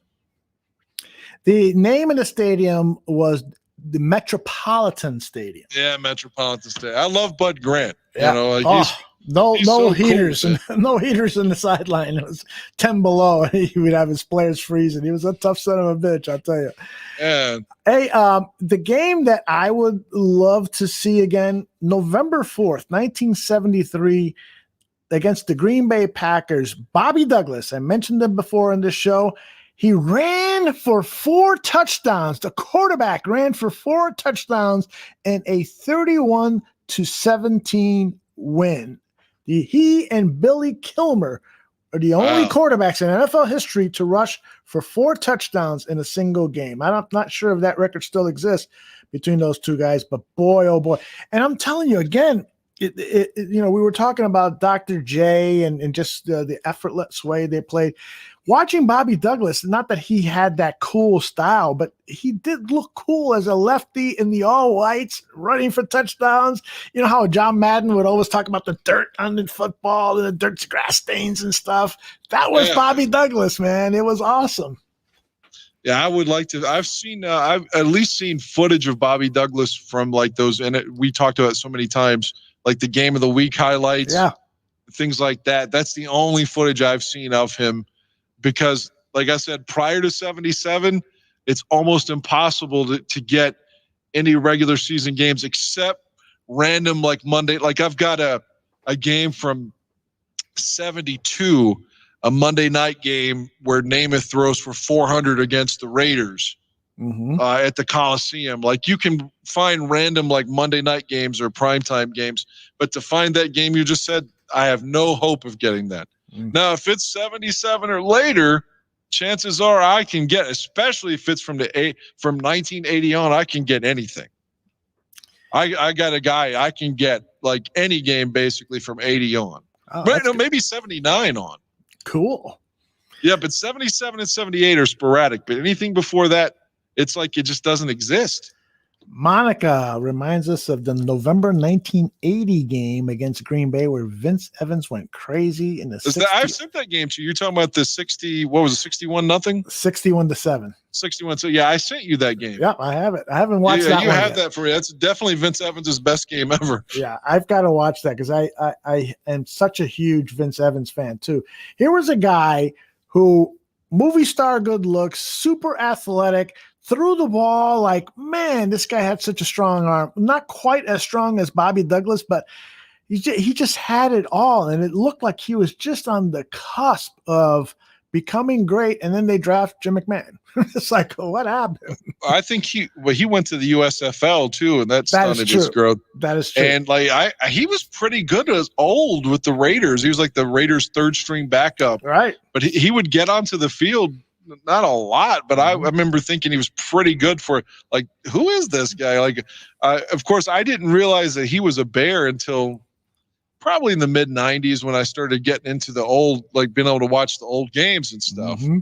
But my introduction to Vince Evans was as a Raider. Yeah. He went there, I think played 3 or 4 seasons with the Raiders to finish his career, if I remember. You know who loves Vince Evans? His favorite player is on ESPN 1000, Jonathan Hood.